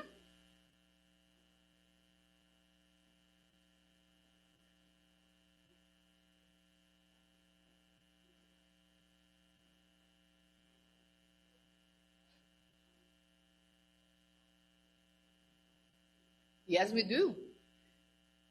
Yep. I have a girl that came to see me, and in college, because kids are expected to function highly, it's very rare for me to see severe and persistent mental illness, which is bipolar disorder, like acute or schizophrenia. It's very rare because they kind of either don't quite make it to college, or if they make it to college, they don't come see me in outpatient. They get hospitalized, right? They get Baker acted from their classroom to the hospital where they get the diagnosis. So this girl came to see me, and she is the book description of manic. She's a young Hispanic woman, and she's telling me, I look hot. Look how hot I look. And she wanted to take her clothes off in my office, and I'm like, let's calm down. Talking a mile per minute, telling me everything she's going to do. She knows this person, she knows that person, going from one topic to the other, and I'm like, oh, my God. So I calmed her down. I said, can we call your mother, because I think you're going to need to go to the hospital. So we call her mom, I Baker acted her, and as she walks out, she wanted to hug the police officer that came in to pick her up, and he was very nice getting her into the car to bring her to the hospital, and she's sharing all of her sexual exploits with everybody that wanted to hear it in the clinic. It was, I mean, like, that was, if I had to teach, I wish I had, I could film that to teach students. This is what manic looks like. And I noticed she had been referred to me from a counselor at UCC that she had seen 3 days before. So I'm like, well, what are the chances that she became this manic from yesterday to today? I mean, I'm sure like 3 days ago, the evidence was there. So I called a respected clinician that I have worked for many years with. She's a psychologist, a clinical psychologist, and I said, so that patient that you sent to me, just Baker acted her. She was floridly manic. You know what her answer was to me? No, this is a white Caucasian woman talking to me. Oh, I thought that was just her being Hispanic, Yeah, because, Hispanic women walk around disrobing and talking about their sexual exploit. And I'm like, okay. So I had to talk to her. So, yes, it is a problem, Or if is a minority patient gets, or a woman, they all get diagnosed as bipolar because they're being angry and irritable when sometimes there's some justified anger in some of the things that are being described, Or if it's a young African-American male who says, I feel the police looks at me funny, and I feel like I'm being followed on campus. I had somebody tell me, I think he's schizophrenic. Have you considered schizophrenic? Yeah, but no. I mean, that's his reality. When he walks around, yeah, people might be looking at him differently than they look at you, but that's not schizophrenia, and he's not paranoid, So yes, there's a lot of that. So I'm the difficult woman that goes to the meetings at UCC, and I'm always saying, I don't know about that diagnosis of this illness or that illness. Have you considered the impact of this life experience on that person, that might have a lot to do with it? Because, I like to remind people, some of the medications we use to treat bipolar and schizophrenia are big guns medication. And eventually, they are for life meds, right? They're going to have to take them for life. And none of them looks pretty after 20 years, right? There's a lot of side effects that come. So when you give that diagnosis, you need to be very careful and cautious, because you are basically condemning that person to be on a certain set of medications for the rest of their life, or to be perceived a certain way by society for the rest of their life, right? So I do diagnose people with schizophrenia and bipolar, and I have no problems with that. I actually know psychiatrists that have the diagnosis and function well, so it's not stigmatized for me. But I do it with a lot of education and after due diligence, and if I exclude some of the other things that might be justifying certain symptoms that are just, if you contextualize in culture, it becomes completely different, right?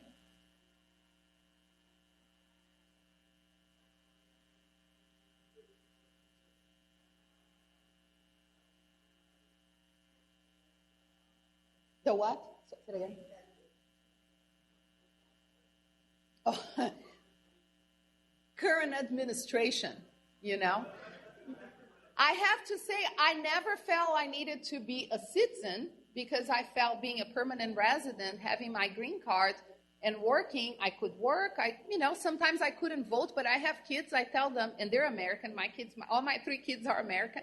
And I'm like, you go and vote, But now I feel my husband and I are applying for citizenship and getting our citizenship because we feel we need to have a voice because things are not okay. And you should have seen my patients that belong to a minority group in 2017. It was beautiful to see how people were reacting because their life changed a lot from one day to the other. And it continues to change. I feel like it's still an issue.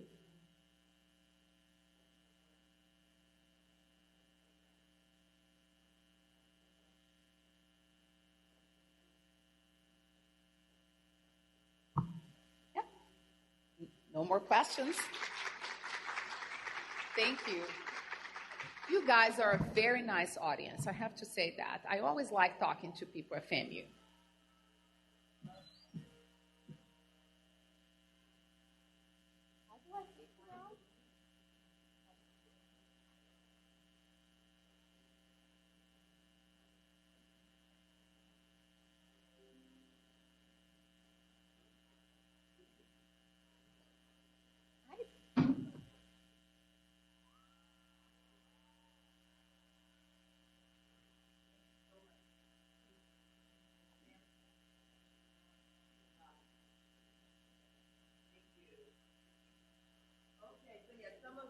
Getting the picture. We are currently at break.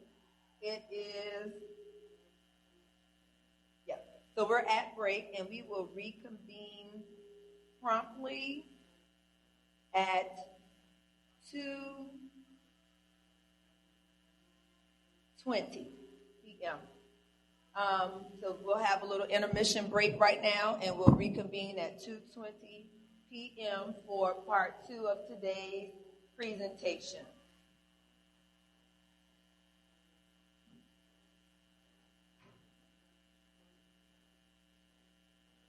Oh, I need to move all of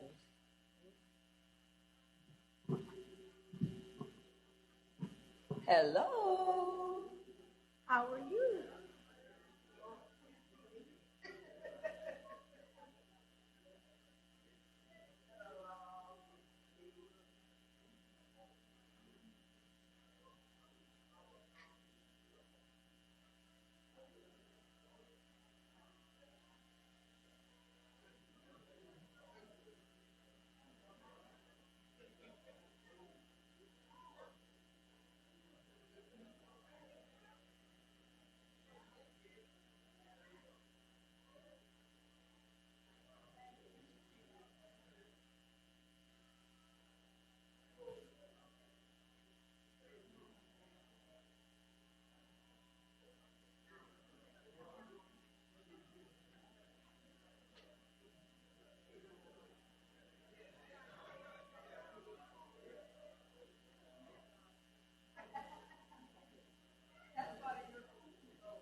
Let's see.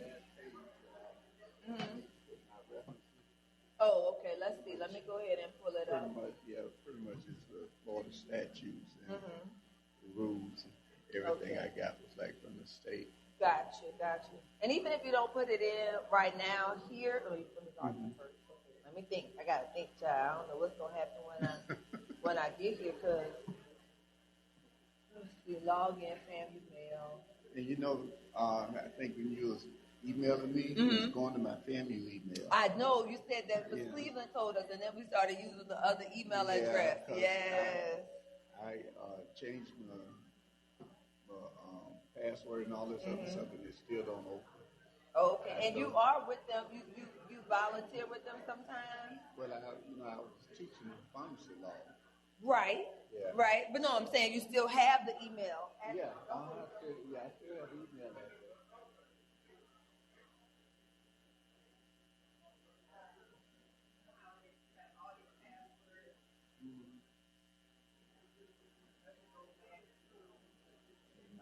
changed so much at work.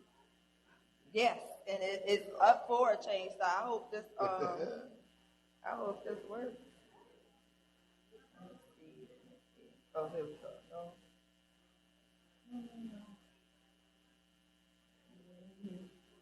Because I had this. I had this set. She was your preceptor? Mm-hmm. Oh, child. Is that right?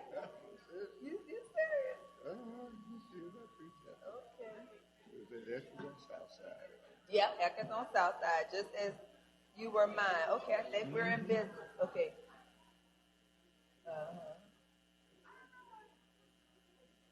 Oh, I can't respond to that here. Hold on. Let me go to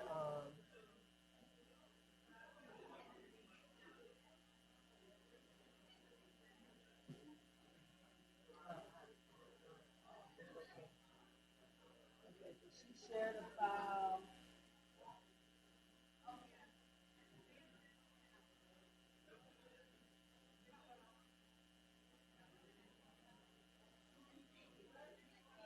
That's it. That's it. All right, so we're gonna leave that right there. Let me see. It should let you. She left it blank.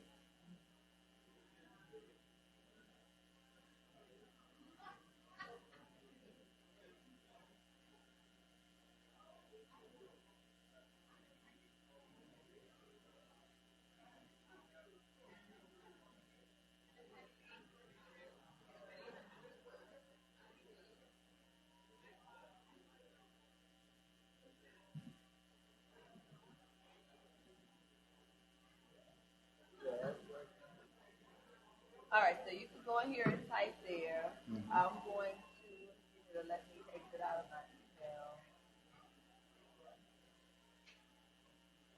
And then, let me see 1 second while we're doing this.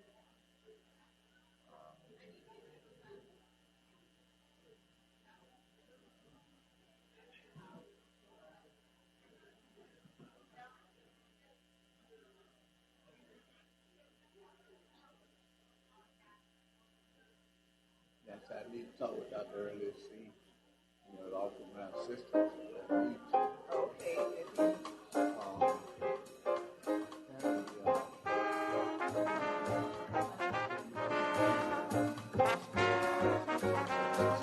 Oh, really? Oh, that's awesome.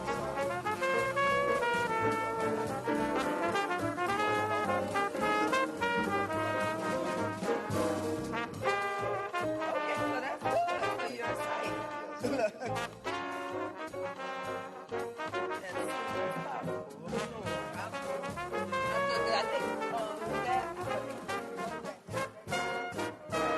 I'm not sure.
of questions about the cannabinoids and give time for that within 15 minutes, that will take us right to that little hour mark.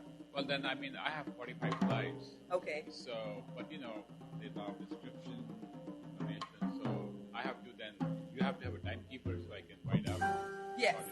Yes, the person that's going to read your bio sketch will keep up with the time, and I'll be right here.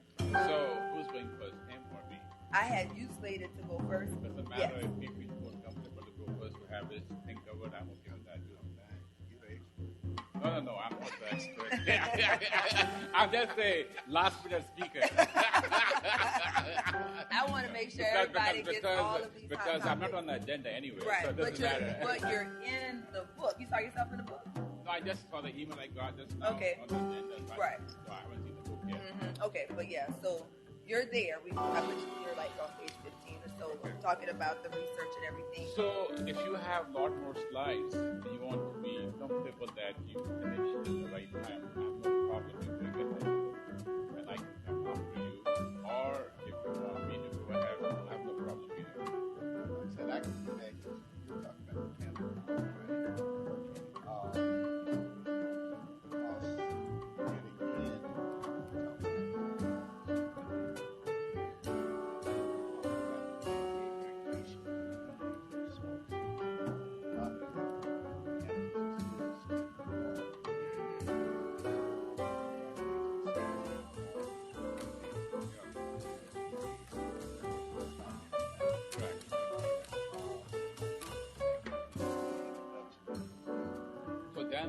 Then you go, that makes sense. Okay. He goes first. Okay. Then you can say the next week we'll talk a bit about the research going on in CBD.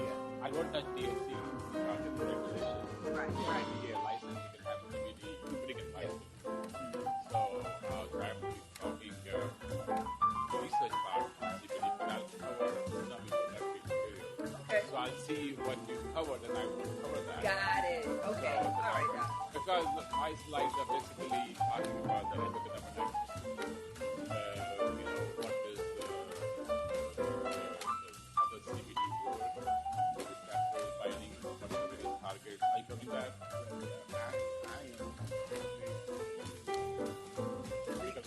Okay, so if you end there, but you can also indicate that there are a couple of combinations on the market. They are made from natural CBD or synthetic THC.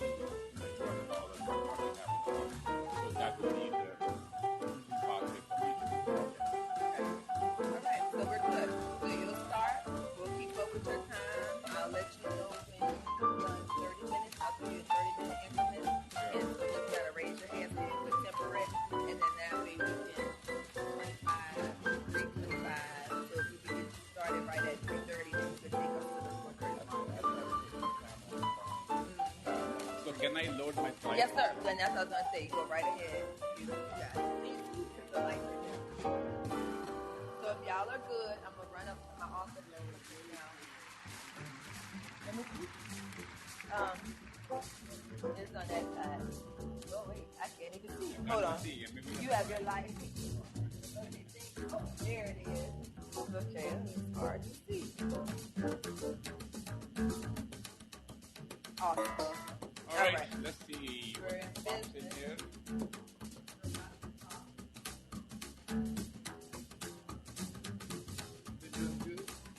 All right, surviving.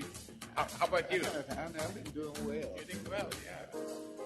Managing South America, which is the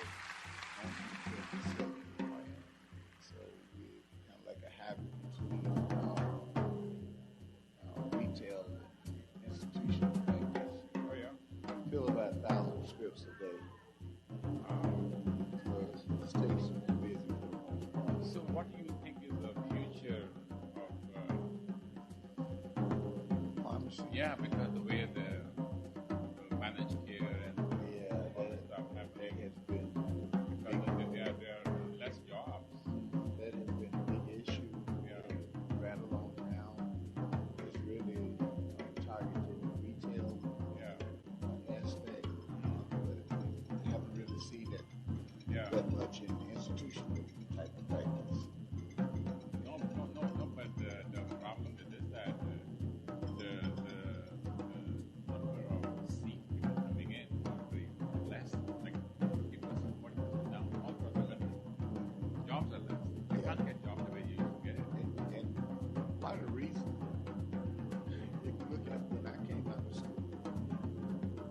started with probably about 100 or 200 associates. 20 of us graduated on time. And so the market was short. Yes. Now they have Now they have we got so many students. Yeah. But also the pharmacies are consolidating. I think we had a meeting target pharmacy. Yeah. They're all into CVS. Yeah. They are. And what is driving everything is the insurance industry. They have taken over everything and telling you what you can and what you can't do. What markets that they want up in that 89 The future of the pharmacy profession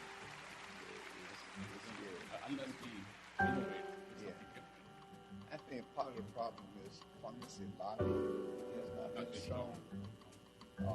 We've had just like Oprah, that was not started by pharmacy. They, in the state of Florida, they had the dispensing practitioner, where the doctors were prescribing opioids and dispensing in their office. Never went up and put a deal on pharmacy. For all that street. Now everybody look at pharmacy and get mad.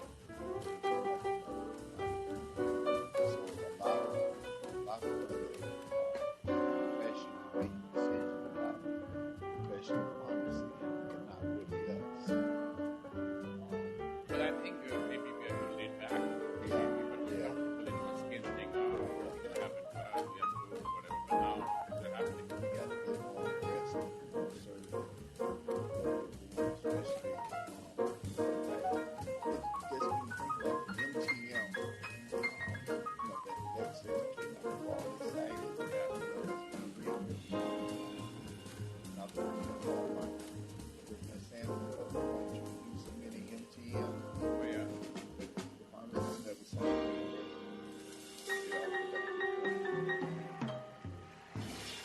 So you see, they're using even things that we have lobbied for, but they're using it against us. They're using it to increase their profit, but not return it back to us.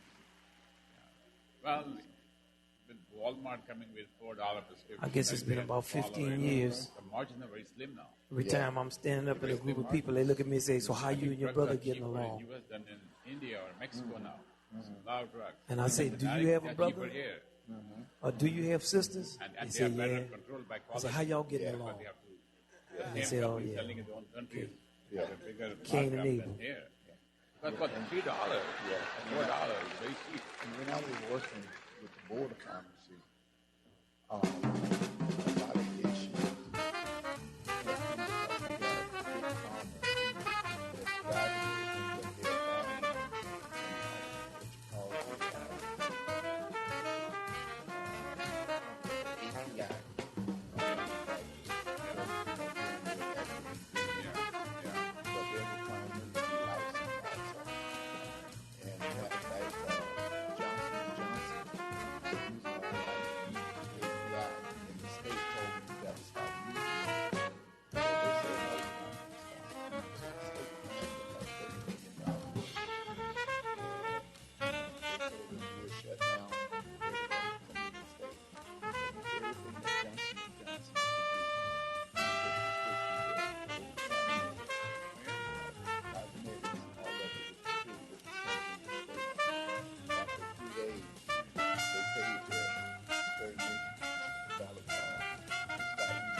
check on Amazon.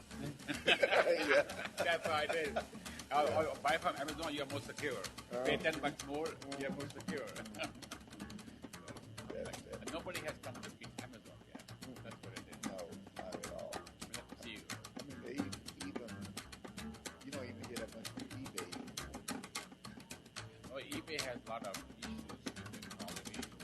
They try to be very thorough, but the eBay selection is very narrow. So I buy stuff from eBay still. Yeah. Some things are better on eBay than on Amazon. But some of eBay never took off. Or they never branch out for it. Amazon has a huge selection.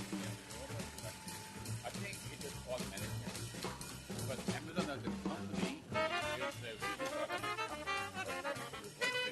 You work there, they will tell you that they know it's very so many people but it's a provider.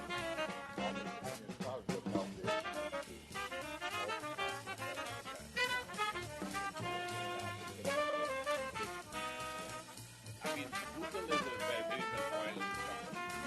You get hired into Google for so many layers of Google, LinkedIn, and Facebook. They do the very, very rigorous. Because my son got a job at LinkedIn. So he got a job last year. He went for internship there, and then they offered him for the end of it. Would you like to come back? Okay. But they gave him 2 months to decide. So when we went to Facebook and we went to interviews with him, but he liked the LinkedIn culture. But they have a unique product. Nobody can compete. Nobody is competing with LinkedIn. Right? Very unique product. And the company is very relaxed. When I didn't go to that company, I'm very relaxed company. I mean, pharmaceutical company don't even come near to it. That company, they give you all 3 meals free.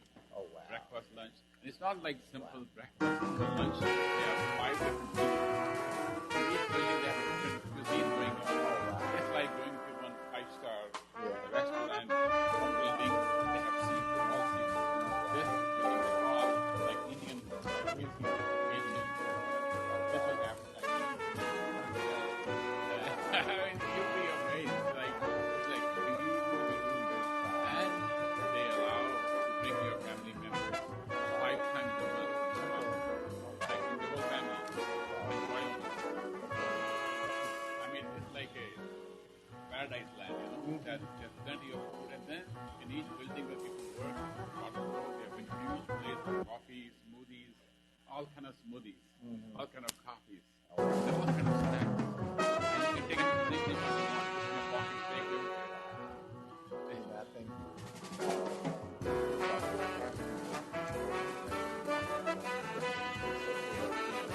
and they have a gym. I used to do it myself on the weekend. Such nice machines they have.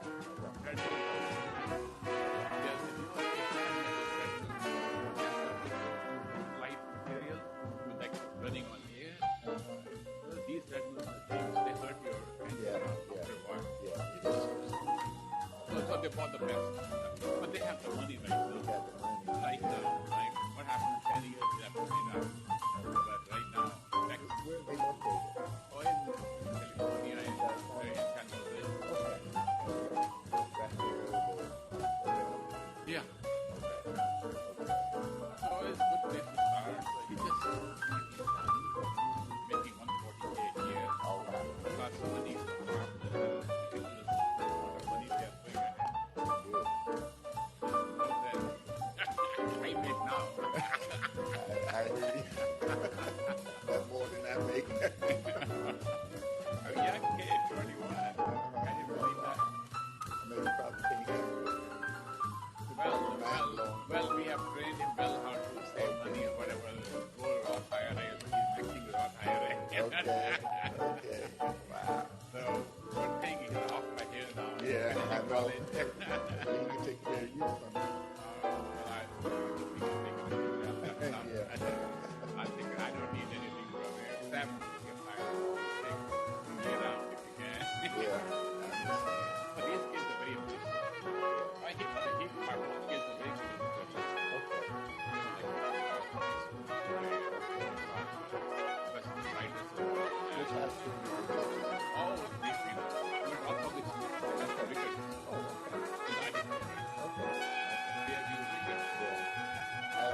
what I know.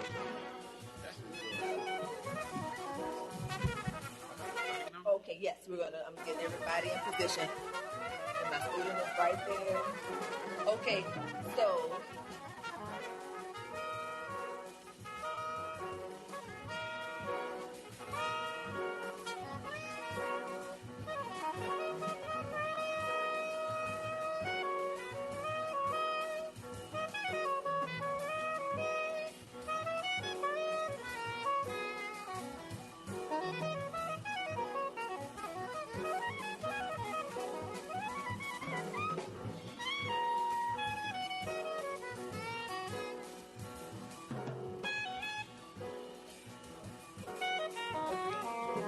hello, everyone. Let us gather and have our seats. We will begin right now.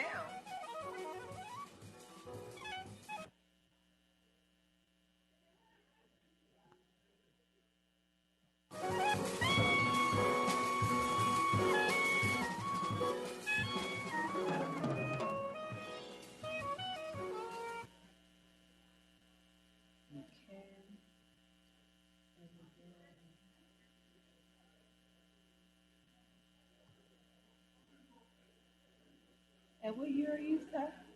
First year pharmacy candidate. Oh, for real? Congratulations. Thank you.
I'm sorry, what did you say? Ad-lib. Okay.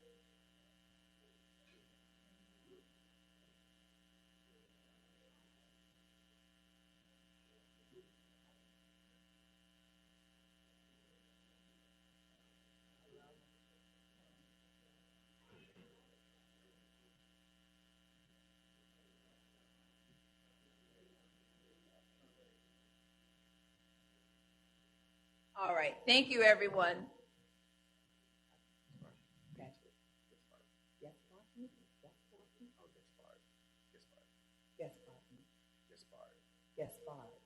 All right. All right. At this time, we will have P1 student Patrick Gaspard introduce our next speaker. As we move into the next subject line of controlled substances, we are indeed in for a treat today. In addition to the speaker that's listed in your program book, we also have faculty member Dr. Shestiva here with us today, and he will discuss the current trends occurring with cannabinoids. So we are in for a treat. Thank you.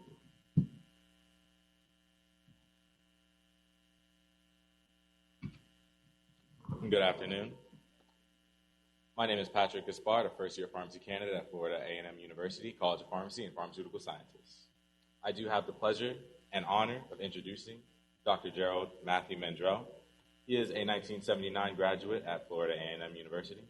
He's been licensed to practice since 1980. He has an over 40 years of experience in the retail, hospital, educational, regulatory sections. His greatest passion is for ministry. He is the found pastor of Life Changers Church of God in Christ.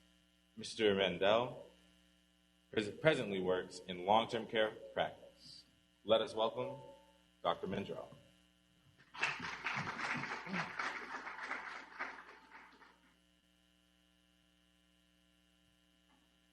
Good morning.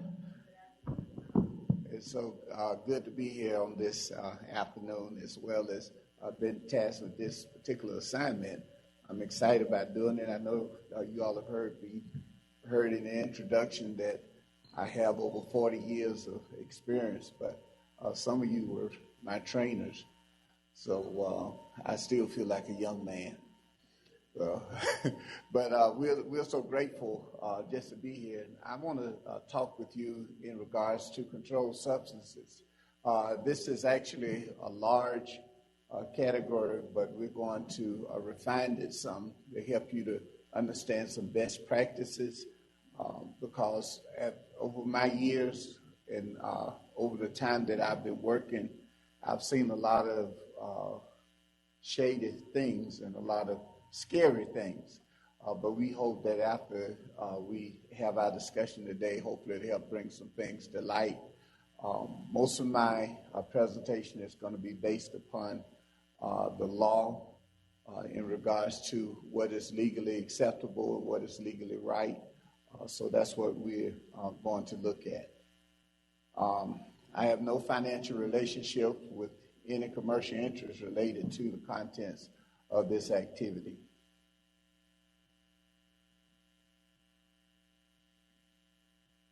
We just heard this. I'm a 1979 graduate, over 40 years of experience.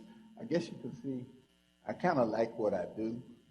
I worked in retail, hospital, educational sector, which I've taught pharmacy law here, regulatory sector, working with the Board of Pharmacy. And I'm presently working now in long-term care. Upon completion of this program, you as pharmacists will be able to determine how to ensure access to controlled substances for all patients with a valid prescription. You will be able to define the prescription drug monitoring program database. You'll be able to identify assessment tools to evaluate prescriptions for appropriate therapeutic value. You will be able to detect prescriptions that are not based on a legitimate medical purpose. You'll be able to summarize the laws and the rules related to the prescribing and dispensing of controlled substances. You'll be able to discuss proper patient storage and disposals of controlled substances. You'll be able to discuss protocols for addressing and resolving problems recognized during the drug utilization review. And you'll be able to review emergency treatment for suspected opioid overdose and on the state Surgeon General statewide standing order for naloxone. And you'll be able to discuss tactics to address patients with opioid prescriptions. And you'll be able to recall available treatment resources for opioid physical dependence, addiction, misuse, or abuse. If you are a pharmacy technician, you'll be able to identify applicable laws regarding the dispensing of controlled substances. You'll be able to review how to use a prescription drug monitoring program database. You'll be able to recognize common characteristics of controlled substances used appropriately in patients. And you'll be able to identify characteristics that's illustrated for controlled substance prescription is for a legitimate medical purpose. So let's think about it. I'm going to ask you for your response. How many people in the United States died from a drug overdose in 2017? Anyone? Pardon me?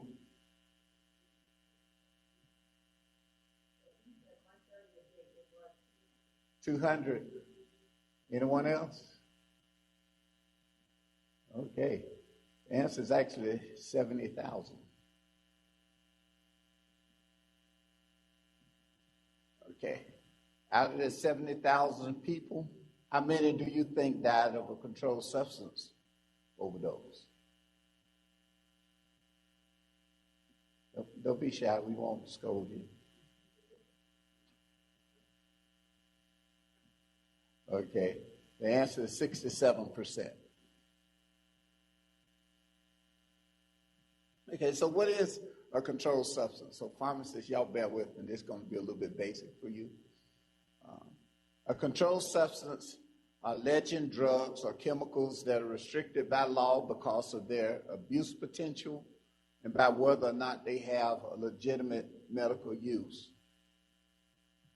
When you think of a legitimate medical use, and I highlighted this, what comes to my mind is the standard that is used for other medicinal drugs with standardized doses which exhibit certain desired responses on a consistent basis. So, in other words, when you think about it, when most of our medications come dosed already with certain strengths, it's not just you just go buy a bottle of pills and take it what you want as you need to. No, they have standardized doses because those doses have been proven to be effective in treating certain conditions. So you must have a legitimate medical use for those, and then you must have a standardized dose that produces the desired results. Controlled substances must be treated differently than other medicinal drugs, and this is because of the need of them being controlled or limited in their dispensing. This does not just consist of the amount that is dispensed, but it's also the interval of dispensing and the rate of dosing. And these are even yet some of the flags that help you to determine whether or not something is dispensed for valid use. As a healthcare practitioner, we are legally obligated to question doses that we feel are beyond the recommended use and are questionable in the frequency of use. So we are not just to accept anything. You are legally obligated. It just does not fall into the hands of the prescriber, but the DEA will also look at your actions in the dispensing of that medication. So let's just touch off for a few points from the DEA manual. This has become one of my best friends. I want to encourage you, if you haven't, go to the DEA.version.gov, look up publication and manuals, and you will find the pharmacist manual as well as the prescriber's manual. But go and download the link, download the copy of the pharmacist manual because it's going to explain all the regulations that the DEA has with the dispensing of controlled substances. It's going to tell you pretty much all that you know. And the good thing about the latest revision of that manual is 2010. So that's the most current revision. But you need to go and download it, keep it as a reference for you. So let's just look at some of the things that the DEA manual says. To dispense a controlled substance, notice it says a pharmacist must know the requirements for a valid prescription, which are described in this section. Notice it says a prescription is an order for medication which is dispensed to or for an ultimate user. That kind of help get out of your mind about office use or dispensing for practice. If it's not a patient, it's not really considered to be not considered to be a prescription. If a doctor is trying to do something with office use, actually you are violating now Florida Statute 499, which deals with manufacturers and retailers and wholesalers, and you cannot legally do that or provide prescription for them for their office use.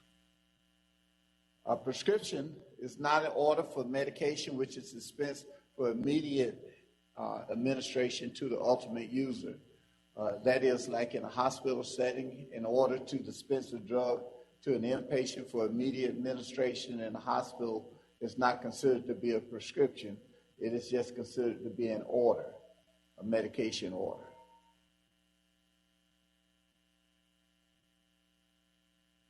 A prescription for a controlled substance must be dated and signed on the date when it is issued. The prescription must include the patient's full name, the patient's address, and let me say this, the address cannot be a P.O. box. The address must be their full address, their street address, the practitioner's full name, and the practitioner's address, which should be that practitioner's location, their practice address. You cannot practice from a P.O. box. And their DEA registration number. The prescription must also include these items: the name of the drug, the strength, the dosage form. The dosage form is critical, and it's crucial to know that. One, because even when you're looking at generic substitution, I cannot substitute a tablet for a capsule or a capsule for a tablet, so you need the dosage form on there. The quantity prescribed, it must have the directions for use, and the number of refills authorized, if any. A prescription must be written in ink or indelible pencil or typewritten. It must be manually signed by the practitioner on the date when issued. Now, this always made me cringe because I've seen a lot of prescriptions that have been presented to me in the retail sector that were not manually signed. And I, in turn, would send them back to the doctor or call the doctor or something because if it's not manually signed, anybody can Xerox that, they can copy it. So, therefore, it's not a valid prescription. One thing that I've always have taught, even at my students and my technicians, is that the signature is going to make it valid. And that is if everything else is right.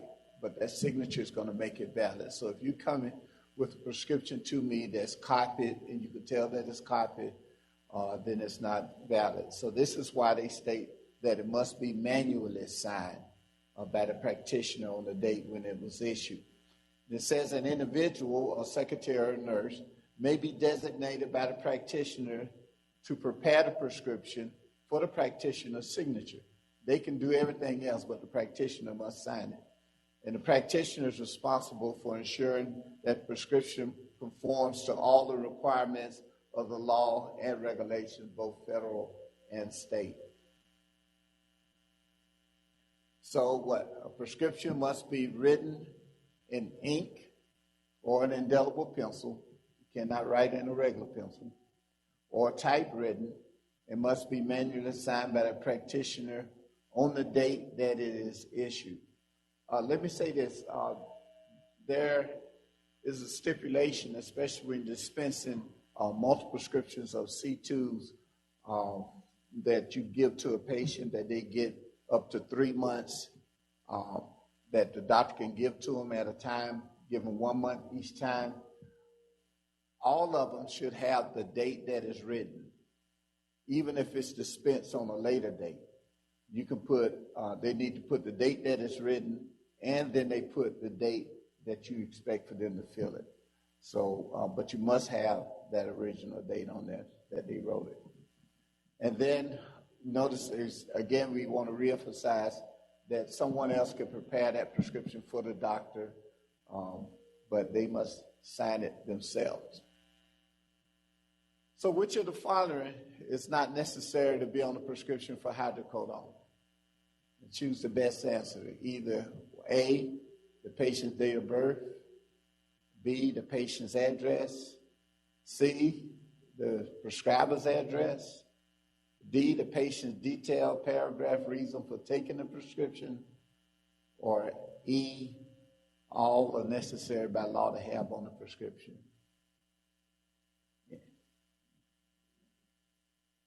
D? All right. Y'all so smart, folks. Great. So let's look at this in Florida Statute 456. In the state of Florida, we are a little unique unique in the sense that all of our laws in regards to controlled substances are not in one place. Florida Statute 893 is almost like our version of the DEA's manual, which is Chapter 21 of the Code of Federal Regulations. We use 893, but also in the dispensing of controlled substances, we find in Florida Statute 456. 456 is the Department of Health statute. Also, you'll find in Florida Statute 383, as well as in Administrative Code 64B16, you will find some of the information on what is required in the dispensing of a controlled substance. So let's look at this right quickly. In Florida Statute 456.42 is titled Written Prescription for Medicinal Drugs. Notice it says a written prescription for a medicinal drug issued by a healthcare practitioner licensed by law to prescribe such drugs must be legibly printed or typed so as to be capable of being understood by the pharmacist filling this prescription. This is actually called the legible prescription law. So they have to write where you can understand it. It's written in the statute. It must contain the name of the prescribing practitioner, the name and strength of the drug prescribed, the quantity of the drug prescribed, and the directions for use of the drug. It must be dated, and it must be signed by the prescribing practitioner on the day when issued. Now, if a prescription that is electronically generated and transmitted, notice those two words together. Not just generated, but generated and transmitted. An electronic prescription has to be generated and transmitted to your computer system, not generated and printed. It should be generated and transmitted to your system. It must contain the name of the prescribing practitioner, the name and the strength of the drug prescribed. But look at this difference. The quantity of the drug prescribed in numerical format. And this is something different that we'll show you in another part of this, that in the state of Florida, we require both the numerical and textual amount of the quantity to be on a written prescription. But if it's coming electronically, you don't have to have the numerical and the textual. You only just need the numerical quantity in that format. And it must have the directions for use of the drug. It must contain the date and the electronic signature as defined in Florida Statute 668.003 by the prescribing practitioner on the day issued. You can look on an electronic prescription that you may receive, and you'll see a long series of numbers. Those series of numbers identifies that prescriber has signed that prescription. That is what unlocks and what causes the computers to have the handshake so that that prescription will be released into your system from that prescriber.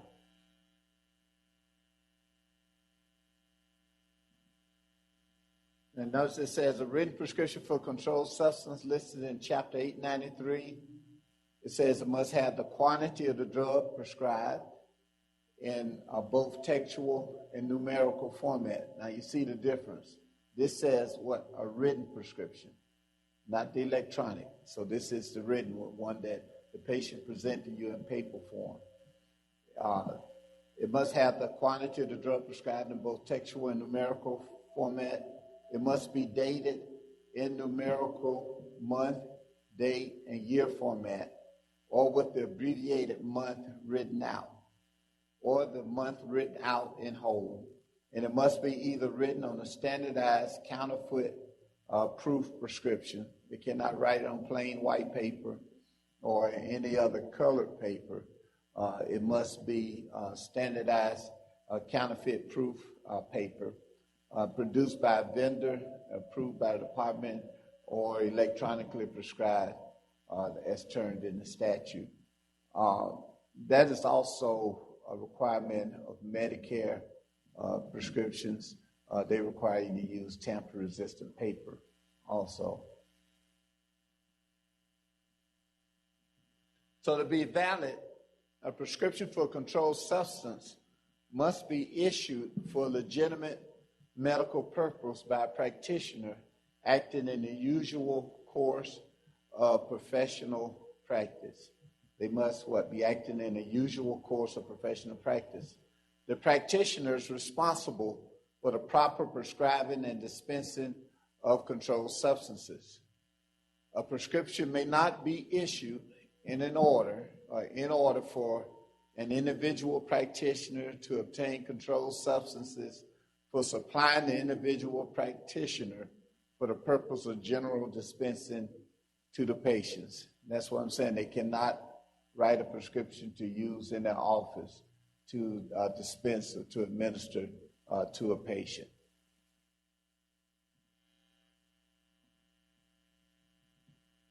Pharmacists also need to know that there is a corresponding responsibility for the pharmacist. An order purporting to be a prescription issued not in the usual course of professional treatment or in a legitimate and authorized research is an invalid prescription within the meaning of the intent of CSA, that's the Controlled Substance Act, that's Section 21. The person knowingly filling such a purported prescription, as well as the person issuing it, shall be subject to the penalties provided for violation of the provision of law relating to controlled substances. So you just can't blame the doctor if you haven't done your due diligence. We have a responsibility also. Notice they say that a pharmacist is required to exercise sound professional judgment when making a determination about the legitimacy of a controlled substance prescription. Such a determination is made before the prescription is dispensed. It's not an afterthought. You have to make that decision before you dispense the prescription.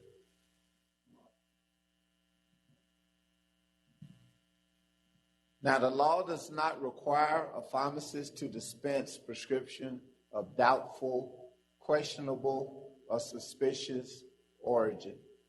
No one can make you fill a prescription if it goes against your professional judgment. I want y'all to understand that. No corporate body, no store manager, no district manager, no president of the company can make you dispense anything if it's against your professional judgment. It says, to the contrary, the pharmacist who deliberately ignores a questionable prescription when there's a reason to believe that it was not issued for a legitimate medical purpose may be prosecuted along with the issuing practitioner for knowingly and intentionally distributing controlled substances. Such action is a felony offense which may result in the loss of one's business or professional license. Let me say this. You may even have a valid prescription. You know that the doctor wrote it. You know that it's for the right quantity and everything.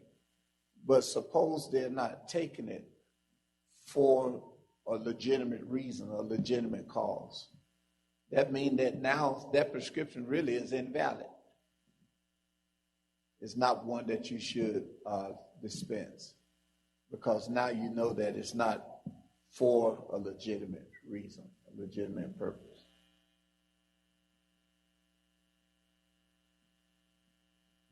Now, the law does not require pharmacists to dispense a prescription of doubtful, questionable, suspicion origin. And it said, to the contrary, the pharmacist who deliberately ignores a questionable prescription when there's a reason to believe it was not issued for legitimate medical purpose may be prosecuted along with the issuing practitioner for knowingly and intentionally distributed controlled substance, this is a felony. I know we said that already, but we got a question. So think about this, true or false? And I want to hear your opinion on this. If a prescription from a podiatrist is written for 90 oxycodone for a patient with 3 refills, is this prescription acceptable to be responsibly filled by a pharmacist? No? Why not?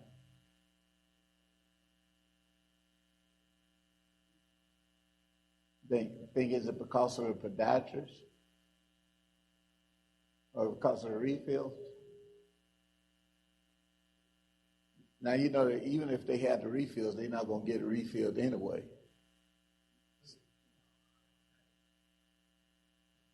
But you say the doctor, but suppose the person is diabetic and actually having major severe foot pain.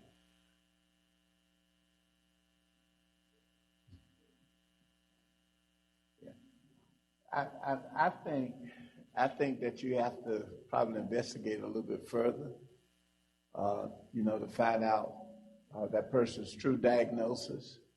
Look and see, okay, it just says oxycodone, how frequently is it being used? You check the PDMP and see what their field history. And then at the same time, I may call the doctor's office to make sure that the doctor wrote it. So there's a lot of variables. Just taking that face value, of course, we'll say false, that we would say it's not legit. But I think we need to make sure that we investigate it and due diligence in searching it out and looking at the intent of what the reason why it was dispensed. Okay, scheduled substances. So you're looking at drug schedules. Each controlled substance is divided in one of 5 drug schedules. So what are the drug schedules? The drug schedules are categories that the DEA has determined that each drug or each prescription product or each substance goes in that's dependent upon the abuse potential as well as whether or not they have an accepted medical use determinant. So there are 5 drug schedules with only 4 of them having valid legal use. Schedule 1 is a substance that Schedule 1 has a high potential for abuse and has no currently acceptable medical use and treatment in the United States, and in its use under medical supervision does not meet acceptable medical standards. Can I have some examples of a Schedule 1? Heroin. Okay. LSD. Okay. Let me throw this one out, since this is a touchy situation right now. Marijuana. I mean, y'all be quiet on that. But Dr. Seth David, he will come and talk some about the research of that after we finish our presentation. And technically, it's still against the federal law, even though states are legalizing it. So actually, technically, the feds can come and shut us down any moment. But they have chosen not to prosecute at this point. So let's continue riding this horse to see how far we can go. Okay, so that's the Schedule 1. Schedule 2, substance in Schedule 2 has high potential for abuse and has a currently accepted but severely restricted medical use in treatment in the United States. And abuse of the substance may lead to severe psychological and physical dependence. So that's your opioids, your hydrocodones, your oxycodone products.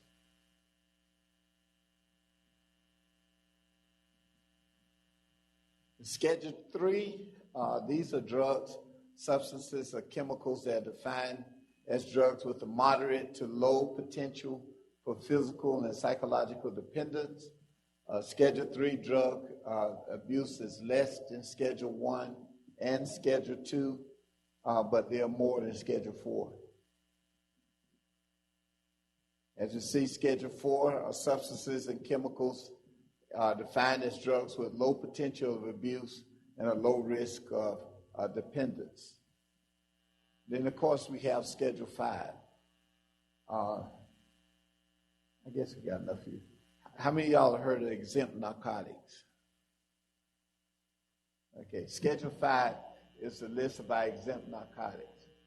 There used to be a time back in the day, for some of y'all that's too young, where a patient could come in and ask for, where we had Donagel PG, that was Donagel with Paradoric, or either Novahistine DH, or even Robitussin HC. And we were able to give them an unlimited supply if they sign a ledger, sign a law. This is what we call the exempt narcotic. We was able to dispense that to them. As far as I know, that has not been done away with, but none of y'all know about it, so that's the best thing in the world for you not to know, so that you won't offer it to a patient.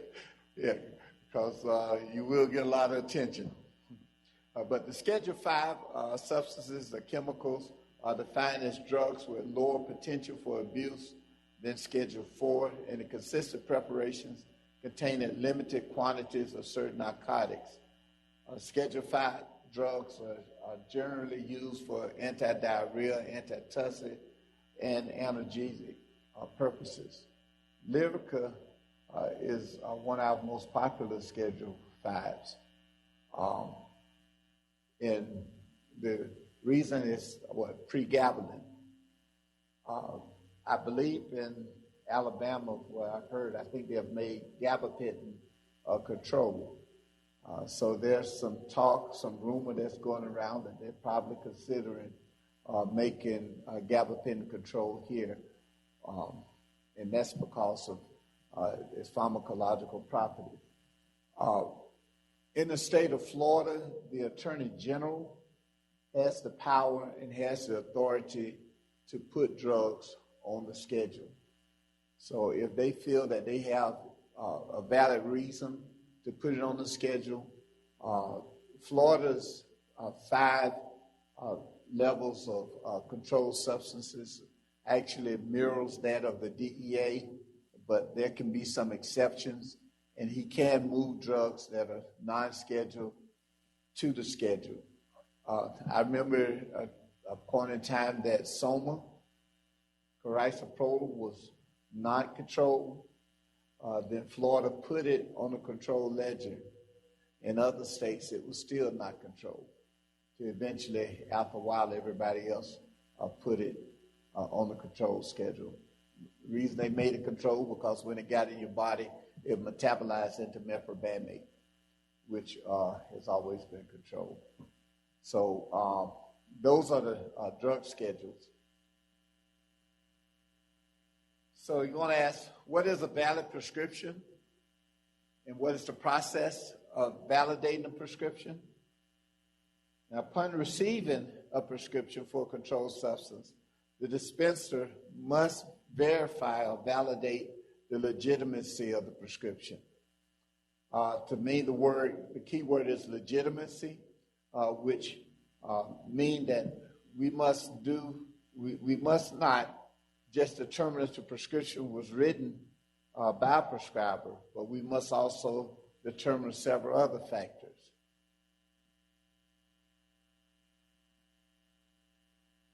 Number one, are all the required elements on the prescription.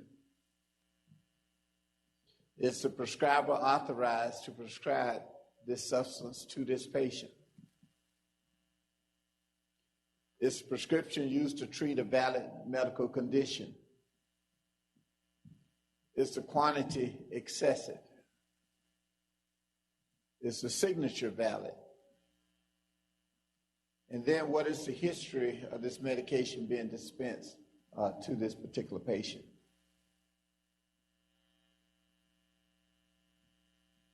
So let's look at some warning signs.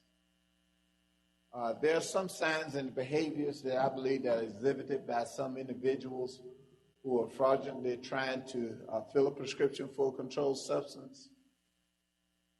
So some of the red flags are frequent early refills of a valid prescription, even if it's not a Schedule 3 through 5, but if they keep bringing a Schedule 2 more frequently than what is necessary based upon the direction, and you seeing that it's too soon.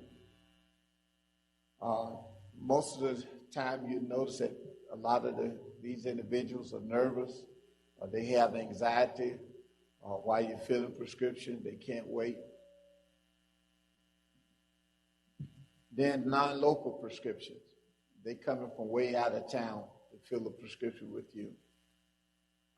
I've had instances when I was working at the board that we would have people from New York or somewhere showing up at a pharmacy in South Florida with a prescription for a Schedule 2 and requesting for it to be filled, and I would be calling and ask, can they get it filled? Well, you have to understand, the prescription that we fill from out of state is a courtesy. You don't have to fill the prescription from out of state if they're not licensed in the state of Florida, if the prescriber isn't licensed in the state of Florida. So when you look at that courtesy, my question is, why did they come all the way from out of state and then come to you to get the prescription filled? If it's for a Schedule 2 pain medicine, to me, the first thing I think about it, you should be hurting too bad to be traveling. So, and then, I can understand with some of the ADHD medicines, that can be an exception, but you have to question some of those things. Why they're traveling at such a distance in order to use you. Maybe you fill a prescription so good it just makes them feel good. Then you want to look for smudges and erasures, marks on the prescription. And then you have some that only want to pay cash. Don't want you to bill the insurance. The reason why, because the insurance audits the fills on the prescription. They know when it was last filled, and you can get rejections. And then another good thing they're good about coming at the last minute, just prior to you closing. They want you to rush. They don't want you to take the proper steps to legitimize the prescription. So you have to be careful about that. And one other thing that I did not list, but it's always been a red flag to me, I have some of them come and they be the nicest people. They just try to befriend you as a pharmacist, and they're so talkative and everything.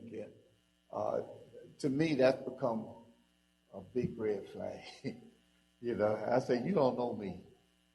Why are you coming up and acting so nice? Maybe to me they're trying to throw you off, that maybe you won't question them.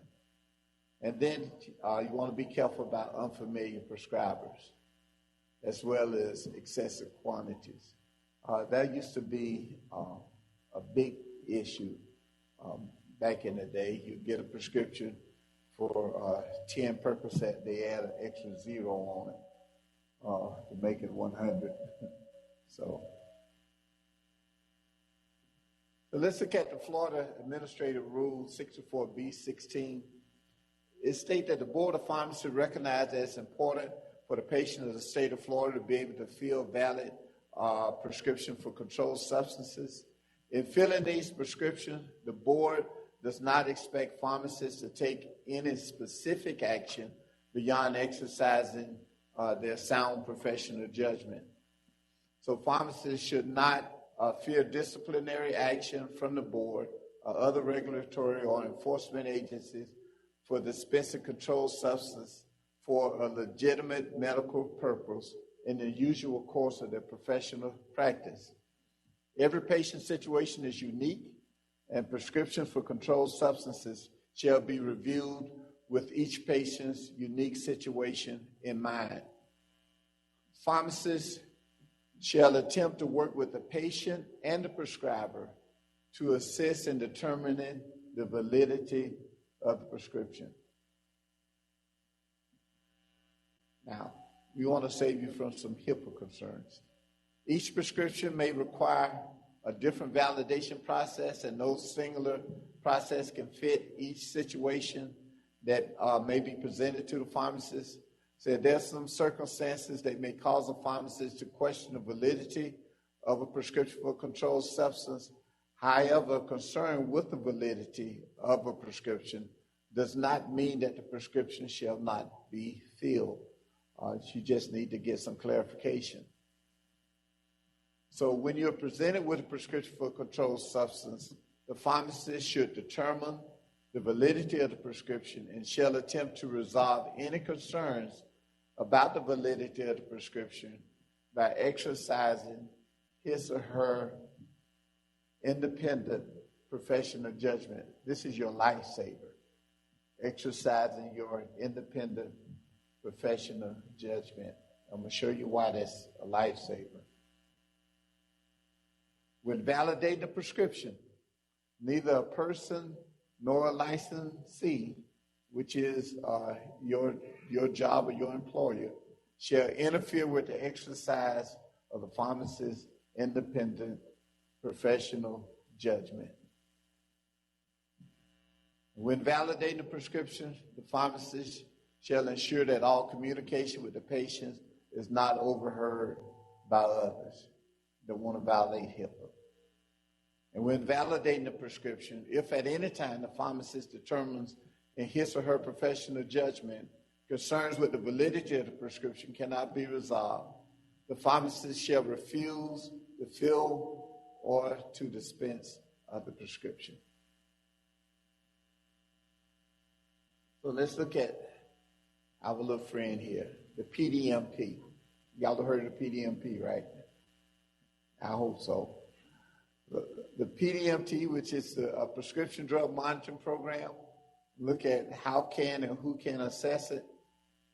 The prescription drug monitoring program is known as eForce, the Electronic Florida Online Reporting of Controlled Substance Evaluation Program.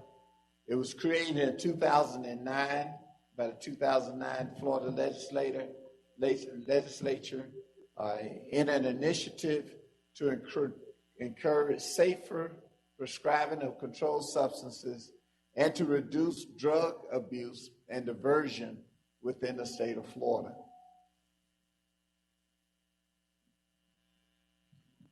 Now, let me say this, with the statute starting this and with the legislators starting this, which was a big plus for Florida. During that particular time is when we had a bad reputation in Florida. People were coming from out of state by busloads. I mean, literally by busloads, getting opioid prescriptions filled in Florida. More particularly in South Florida, in the Central Florida area, and some in Jacksonville.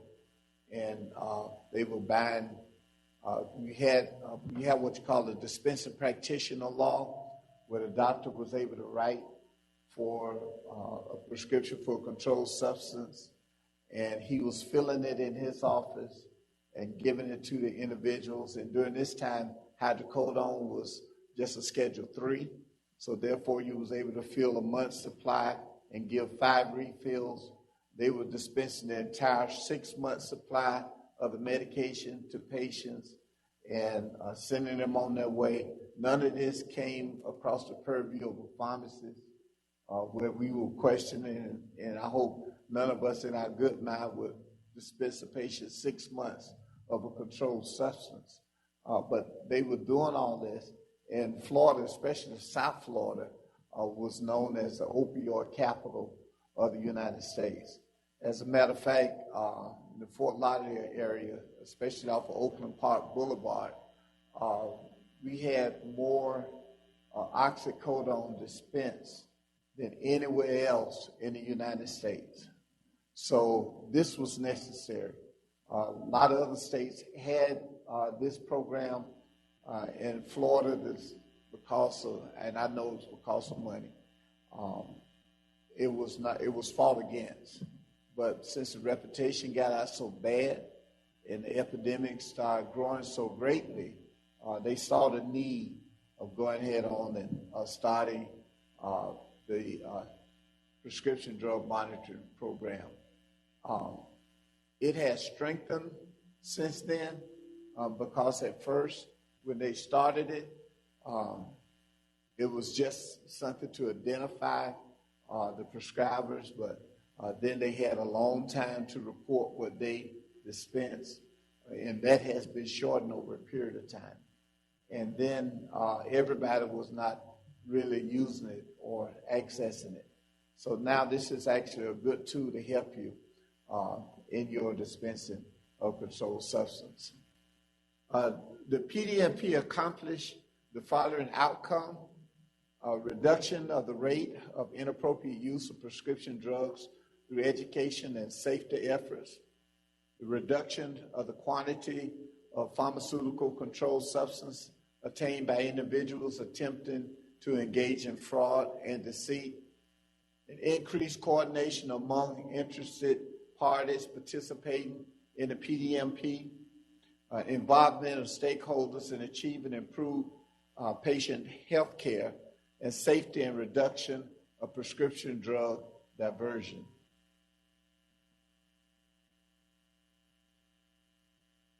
The evidence come to accumulate validating Florida's PDMP as effective in improving clinical decision-making, reducing multiple provider episodes, that's the doctor shopping, a diversion of controlled substances, and assisting in other efforts to control or to curb the prescription drug abuse epidemic.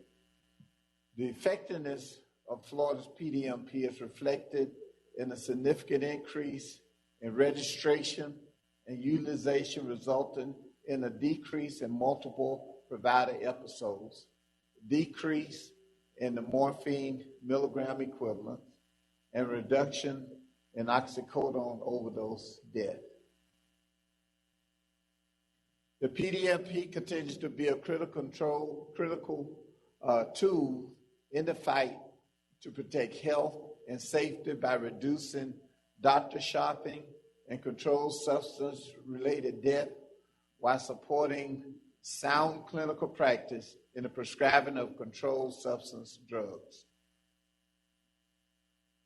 So who can access the database? Florida Statute 893.005(4), it authorizes a prescriber, a dispenser, or a designee of a prescriber or dispenser to have access to the prescription drug monitoring program database, which relates to a patient of that prescriber or dispenser. The e-force provides for delegate management. How many of you all use that? Delegate management? Okay. In my practice, we use it. Pretty much have to use it. We fill about 1,000 scripts a day. And we do a lot of nursing home, rehab facilities, detention facilities. So we dispense a lot of controlled substance. So I need my technicians to have access to this because I don't have time to sit and monitor it. So they provide delegate management by the pharmacists so that their technicians are allowed to access the database on their behalf. So just think about it. You receive a prescription in your pharmacy for alprazolam for a patient LL, and you have 12 people waiting, as well as 56 prescriptions to type in to verify. And your technician asks you if she could begin processing LL's prescription. Which of the following is true? And choose the correct answer from below. A, your technician cannot type, process, or verify the prescription because it is a controlled substance. B, your technician can log into eForce and verify the validity and safety of LL's prescription if you stand behind her and watch her.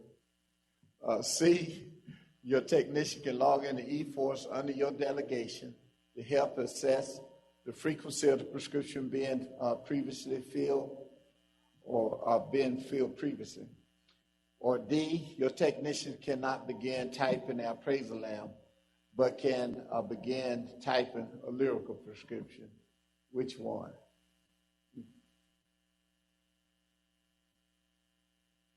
See? See? I see. C is correct. So that's the question, what's wrong with opioids? I know since we're talking about controlled substances, this last part of my presentation, I really want to deal a little bit more with opioids, simply because that's a major concern now. And that's a real major concern.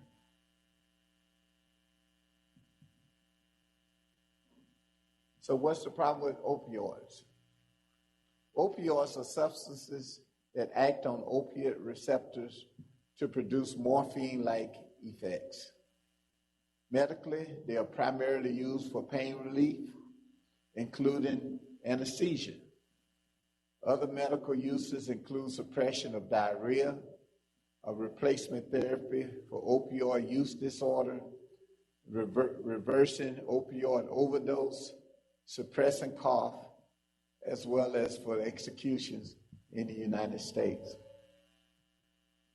I think I probably our worst or baddest opioid that is out there right now is heroin. So a lot of people that are addicted to prescription pain meds, when they can no longer get it, they end up turning to heroin so that they can get the same effect that they were getting with the prescription drugs. So that's why now you see heroin use up. Opioids are a class of drugs that include the illegal drug heroin, synthetic opioids such as fentanyl, and pain relievers available legally by prescription such as oxycodone or OxyContin, hydrocodone, which is your Vicodin or Lortab, codeine, morphine, and many others. Opioids can also make people feel very relaxed and high, which is why they are sometimes used for non-medical reasons. This can be dangerous because opioids can be highly addictive and overdoses and deaths are common. So let's look at some opioid alternatives.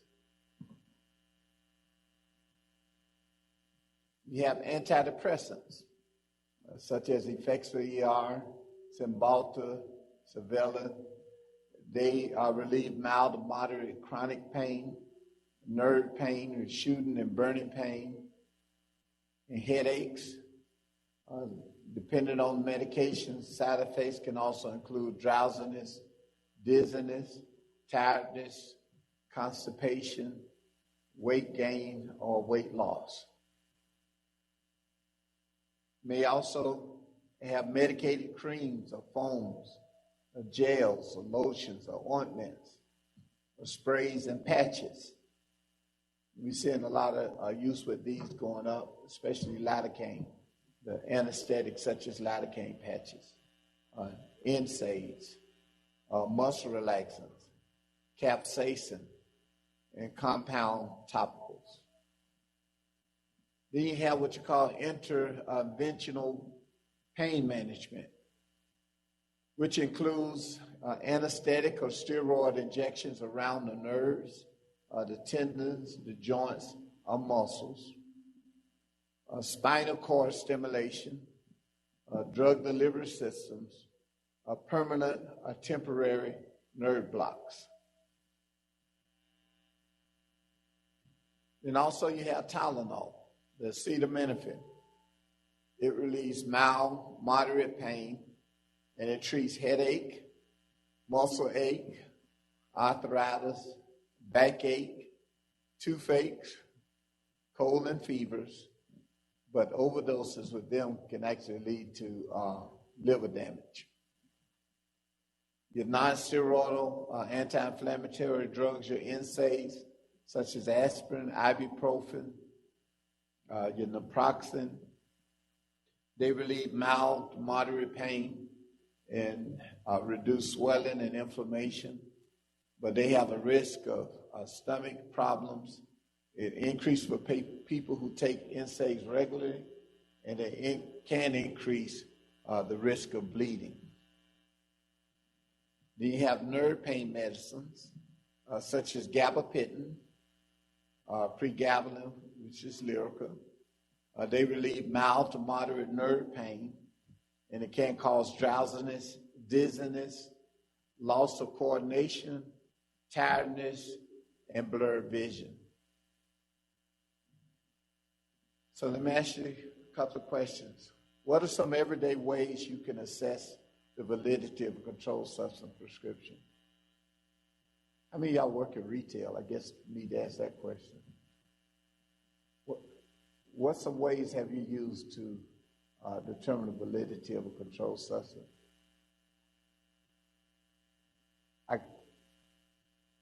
I'm sorry, I can't hear you. I'm hard of hearing.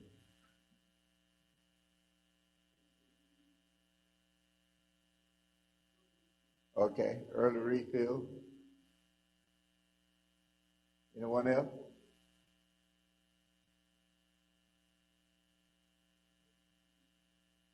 The DEA. Now, there's a way you can calculate whether or not the DEA number is valid. You use the first, the third, and the fifth number. You add them together. You take the second, the fourth, and the sixth number, and you double it. And when you add those two sets of numbers together, the last digit should be the last number on the DEA number. That'll help you determine whether or not that number is valid. Anybody else? Yeah, you can call the doctor's office. Definitely. Now, I had some years ago, sad to say this, in the practice I was working at in Tampa, there's a doctor down the street from our clinic. No matter whether or not you had any controlled substance discrepancy or whatever, he would always give you a prescription to cover that shortage. Not only that, anybody can go in and he'll give you a prescription for whatever you want. Matter of fact, my partner was in deep, and I was seeing some questionable behavior. They had another doctor that had a bunch of sons. I never seen anybody have so many sons. But his sons will always come in with a pain prescription that he got to have real quick. He called and validated from the doctor, and he said, yes, he needed for so-and-so and such and such. So, I've seen some crazy issues. I've had one customer that got mad at me and was telling my technicians that she didn't like me. And the technician trying to figure out why. So I figured I put one and two together. Like about 10 years prior to that, I caught her forging some prescriptions from here at TMH. She had a pocket full of prescriptions when the police arrested her. Actually had a whole blank that she'd have filled out and going and getting them filled everywhere. And I had her arrested. I said, so that's why she didn't like me. But you're going to have to do some diligence. You're going to have to do diligence and not just accept everything as face value. I've had people come in on crutches. Actually, I've observed people coming to the pharmacy limping, just barely can move. But when they first came in the store, I saw them walking real good. And when I told them no, they walked out real good. So you have to do diligence. Now, has any tactic you found to not work as well as you thought? Which technically can be you calling the doctor. They may not I've had doctors that did not want me to prosecute the people, did not want me to call, but you want to make sure that you keep yourself covered. I'm a call. Okay, so let's look at right quickly opioid treatment and recovery.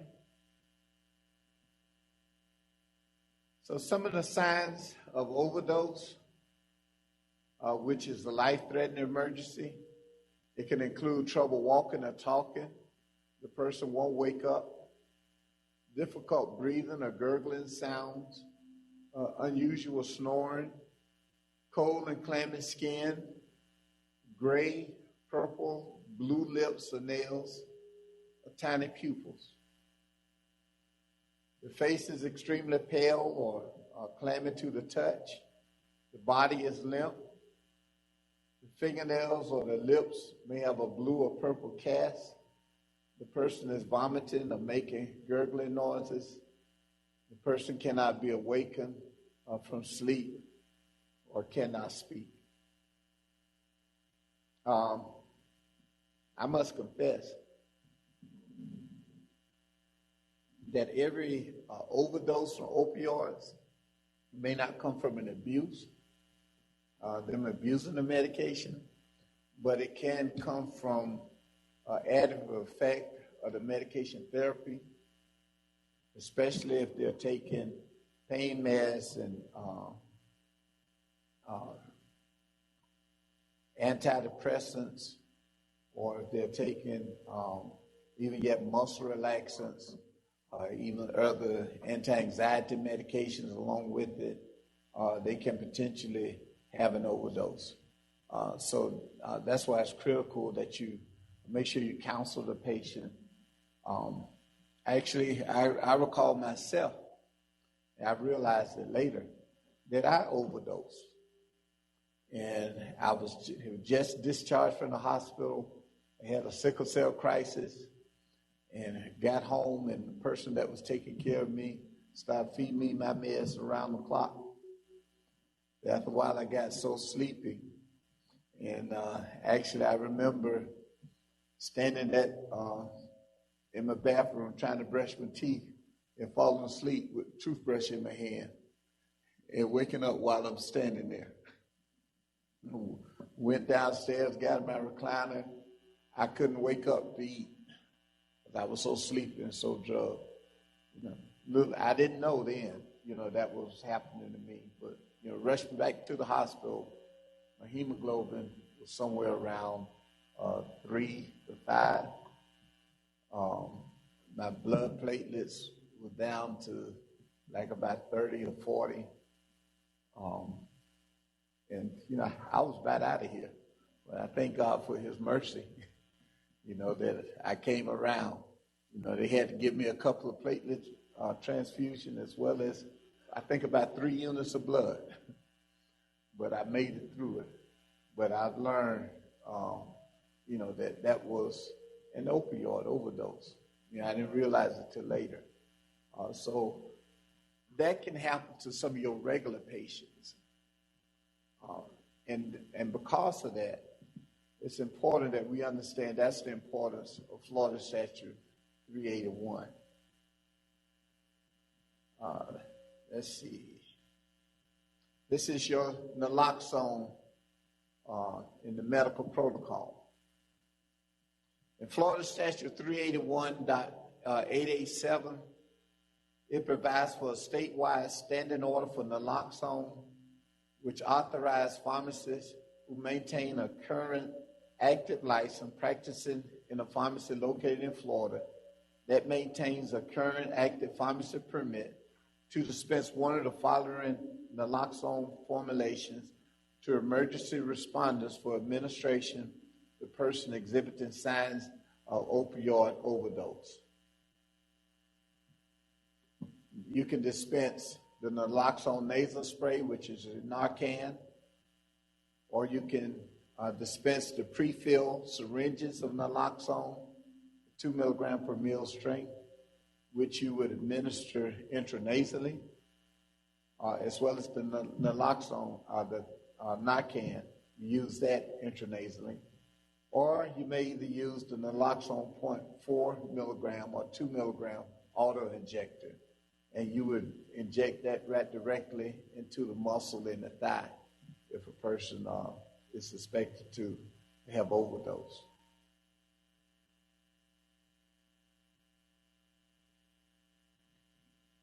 The law, the rule for this, actually in 381, it states that an authorized healthcare practitioner may prescribe and dispense an emergency opioid antagonist to a patient or caregiver for use in accordance with this section.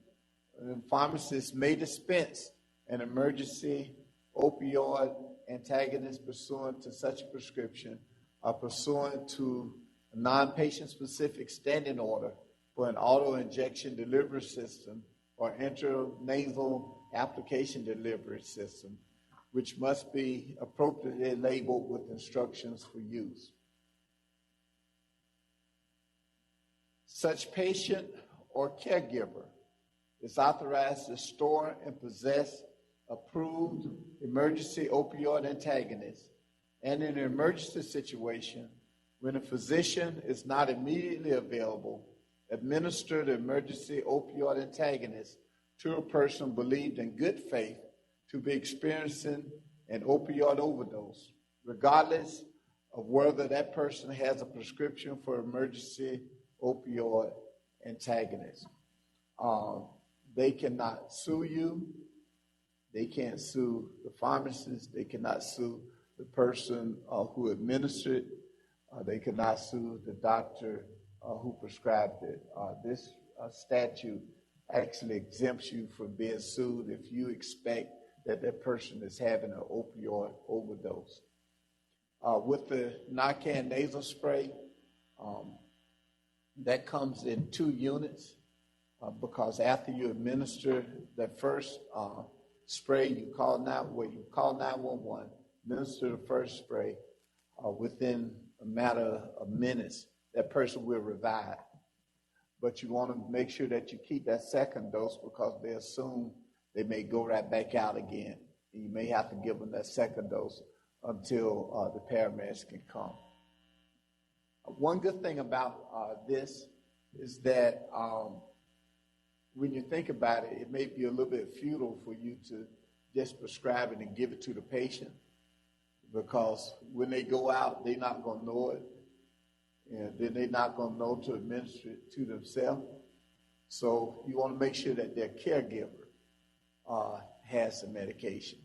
So you technically can prescribe it or dispense it to the caregiver on behalf of that person so that they can keep it for the emergency situation. So some treatment option for opioid addiction. Buprenorphine, Suboxone. Buprenorphine is an opioid, but its effects are unique.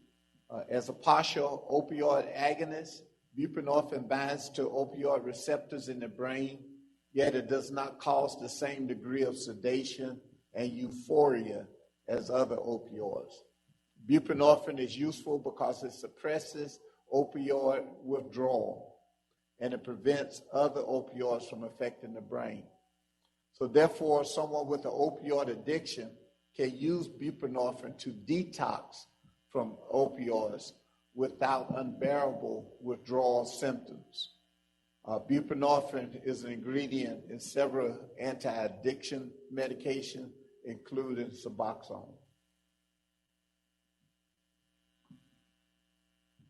So with professional medical supervision, opioid-dependent patients can use buprenorphine to break free from an opioid use disorder and eliminate opioid cravings. But once the patient successfully overcome the dependence, they stop taking the buprenorphine. Then they need to progress to therapy at a rehab center to maintain their recovery. We should know addiction is more than just physiological, but it's also psychological. So since it has the potential to cause tolerance and overdose when misused, buprenorphine is a Schedule III controlled substance. So therefore, there are restrictions on who may provide it. More specifically, only licensed doctors may prescribe buprenorphine, and only treatment programs certified by Substance Abuse and Mental Health Services Administration may offer it as a part of the recovery plan. Methadone. Methadone is a medication that is used to treat opioid use disorder. Methadone is a long-acting full opioid antagonist and a Schedule II controlled medication. Methadone reduces opioid craving and withdrawal, and it blunts or blocks the effects of opioid. Methadone taken once a day is available in various forms such as liquid, powder, tablets, and diskette. As with all medicines used in medication-assisted treatment, methadone is prescribed as part of a comprehensive plan, treatment plan that includes counseling and participation in social support programs. You got to remember that methadone that is used in the treatment of addiction or addiction recovery can only be dispensed at a treatment facility. Any prescriptions that you get for methadone has to be for pain only. You cannot dispense in a retail setting methadone for recovery treatment. They can only get that at a recovery center. A prescription for it has to be for pain. So some of the treatment options, detoxification services, which focus on the elimination of the substance. Special detoxification services utilize medical and clinical procedures to assist individuals as they withdraw from the physiological and psychological effects of substance abuse. Then you also have treatment services. Treatment services include a wide array of assessment, counseling, case management, and support provided in residential and non-residential outpatient settings. And then you have also, as treatment options, recovery support. Recovery support is offered during and following treatment to further assist individuals in their development of the knowledge and skills necessary to maintain their recovery. These services include transition to housing, life skill training, parenting skills, and peer-based individual and group counseling.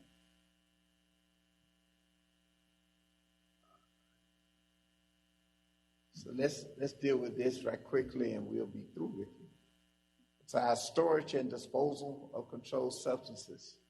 If no disposal instructions are given on the prescription label and there's no take-back program available, these take-back programs that you've seen in communities all come from law enforcement. You're not legally allowed to receive controlled substances back at your place of practice. But if they don't have any take-back programs, what you need to do is throw it in your household trash. You know, that's a good option, ain't it? So, but there's a way that you have to do that. Number one, you want to remove them from their original container and mix them with a desirable substance, such as kitty litter or coffee grinds. And this make it less appealing to children and the pets and unrecognizable to people who may intentionally go through the trash seeking drugs. Then you want to place the mixture in a sealable bag, an empty can, or other container to prevent the drug from leaking or breaking out of a garbage bag. Actually, a lot of times they recommend if you put it in a coffee can and tape it up real good and secure, and tape it again, and throw the whole can and everything in the garbage, and just let it go out that way. You don't want to pour it down the sink. You don't want to flush it down the toilet. that'll get into our water supply. Medication that need to be stored in the pharmacy, of course, we should know this. Schedule 2 medications need to be behind a double lock. That's by law, by the DEA. They have to be behind 2 locks. So the lock on your front door will suffice, but then you should have it behind another lock in your pharmacy. Or if you're doing it at home, they really should be stored in a locked box, or they have a medical refrigerated box that they can be locked in and stored that way if needed. So remember, you mix it. You don't have to crush them or anything, but you mix it with an unpalatable substance. Even they said dirt. You place it in a bag or in some sealed container. Throw the container in the household trash. Then you want to deface your prescription label. So that way they won't know that you did have some controlled substance. Okay. So what are some of the tools in your practice that help you ensure that a controlled substance being prescribed with appropriate therapy use? What are some of the tools that you all use?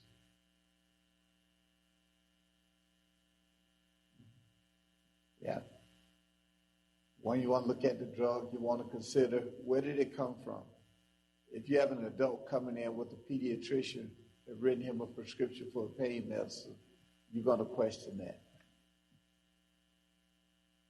So if you're in possession of a controlled substance, is it acceptable to scratch out the patient information and pour it down a sink or a toilet? No. Okay. So the answer is false. Do you have any questions for anyone? Yes, sir.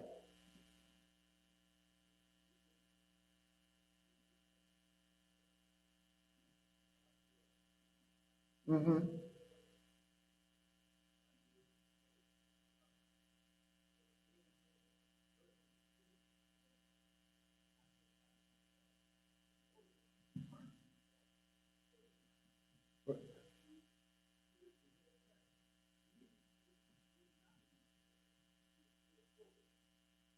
But the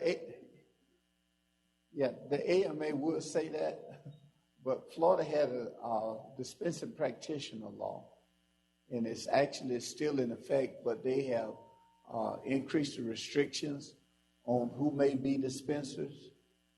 And all those pain clinics, a lot of them, a lot of the substance were going out through these dispensing practitioners. A lot of them had a relationship with a pharmacy that may have been in their location, but they were the ones writing the prescriptions. They were the one that given all these excessive amounts, and most of these patients were not validated.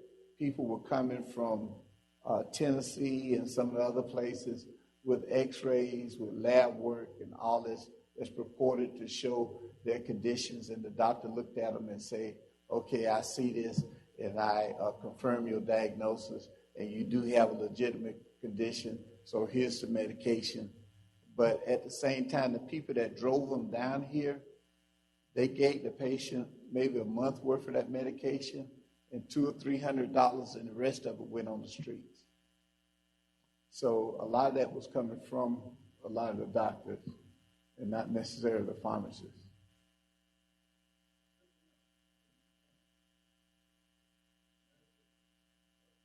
Mm-hmm.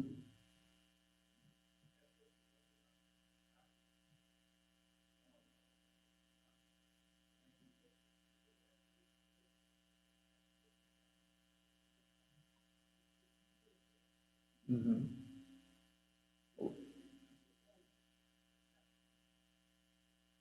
What? Yeah.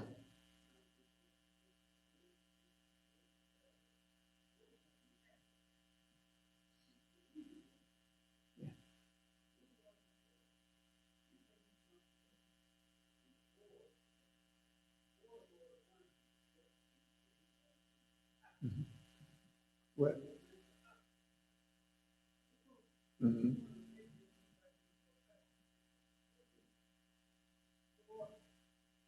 Now the key. Mm-hmm. Yeah. Now, if you receive it electronically, that the purpose behind electronic prescriptions is to take the ability from out of the hands of that person whom it is written for of forging or altering the prescription. So if you're getting an electronic prescription, you have more validity in that prescription. So now you can feel a little bit more at ease. But at the same time, as you're getting ready to close, you don't have to feel it right then. Not if it's coming at that wrong time. So you have to use your judgment with it. Like I said, they can't question your judgment.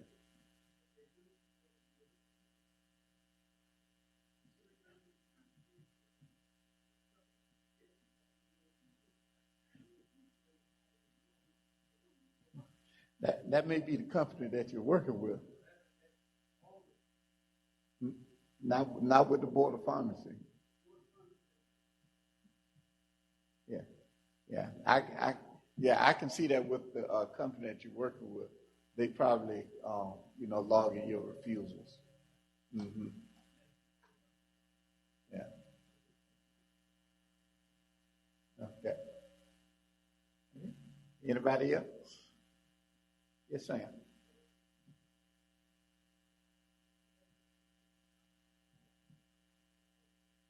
Thanks.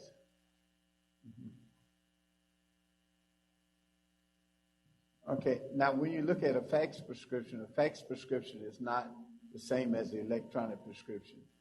A fax actually has to be one that the doctor has actually written and faxed it to you. They can only fax to you Schedule 3 through 5. The only way Schedule 2 can be faxed if it's for a hospice patient or is for pain, if you're doing an IV or something like that for pain use. Or in my particular setting, a long-term care, I can take faxes all day, as long as it's coming from the prescriber. But usually what you want to do with a fax come in, you should be able to validate the header on the fax to see where it's coming from. So they are required to do that so you can see and determine the legitimacy of it.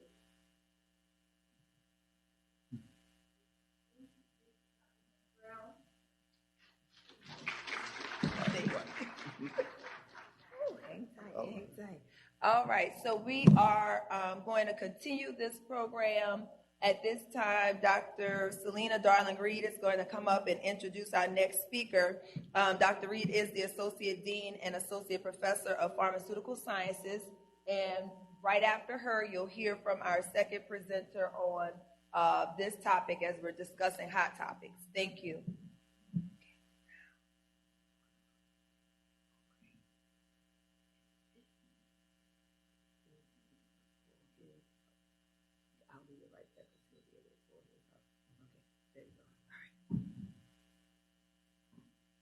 Good afternoon. I'm here to introduce Dr. Sachdeva.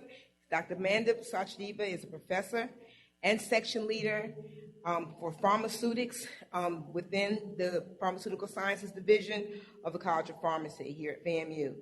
He's made significant contributions to knowledge and understanding in the area of drug delivery and special emphasis in inhalational aerosol delivery as applied to different diseases such as lung cancer, triple-negative breast cancer, and he's also done work with some skin diseases, and he's also done topical delivery of neuropeptides. He's done a lot of work, I know, with natural products as well, and that's what we're here to talk about today. He's going to be talking about cannabinoids.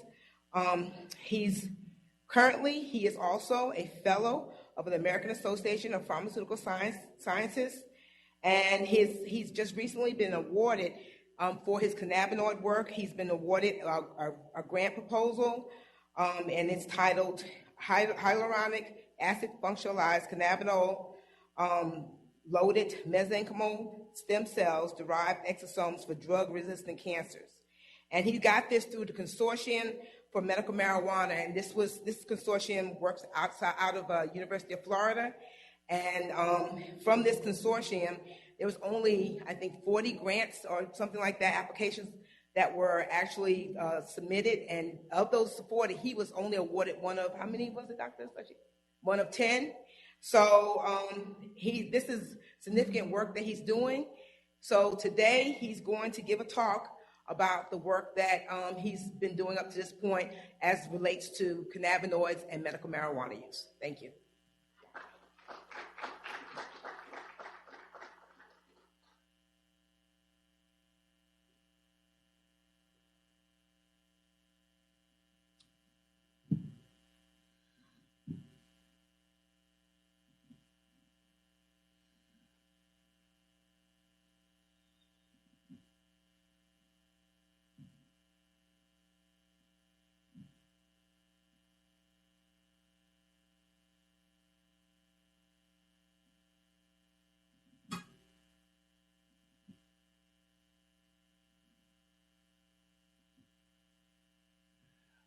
Thank you for that kind introduction, Selena. And good afternoon to all the delegates over here. The toughest job I have is to keep you with me for the next 40 minutes or so because it's late in the day and reception coming up, so I'll do my best to engage you. I'm a scientist and I do research, which is mostly preclinical research. But I try to marry pharmacy practice principle, being a pharmacist myself, at some time in my life, and with some sensible research. So I just stumbled onto this research topic. I was not working with marijuana or cannabis or CBD or whatever we're all taking every day. I'm sure if I talk to 5 people, or at least 3 are taking CBD formulation and some sort of the other for relaxation, mood swings, or whatever they want to do for. So, and I got into the area by fascination and started dabbling into it, wrote up an idea, and so I'll talk a bit about the research we have done so far. We were just funded in December, but we have been working on it very actively because of my passion for this interesting topic. So, the title reads about cancer therapeutics, but I will try to, there's data and there's research done, but I'll try to be as simple and break it down so that we can communicate for some questions or some dialogue. So, looking at the body systems for us to function, all these systems are all there. They have to work together.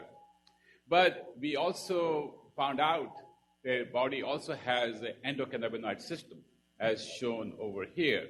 And this is not discovered too long ago, in the 90s, that when we came out that the body has this interesting system which regulates a lot of different things.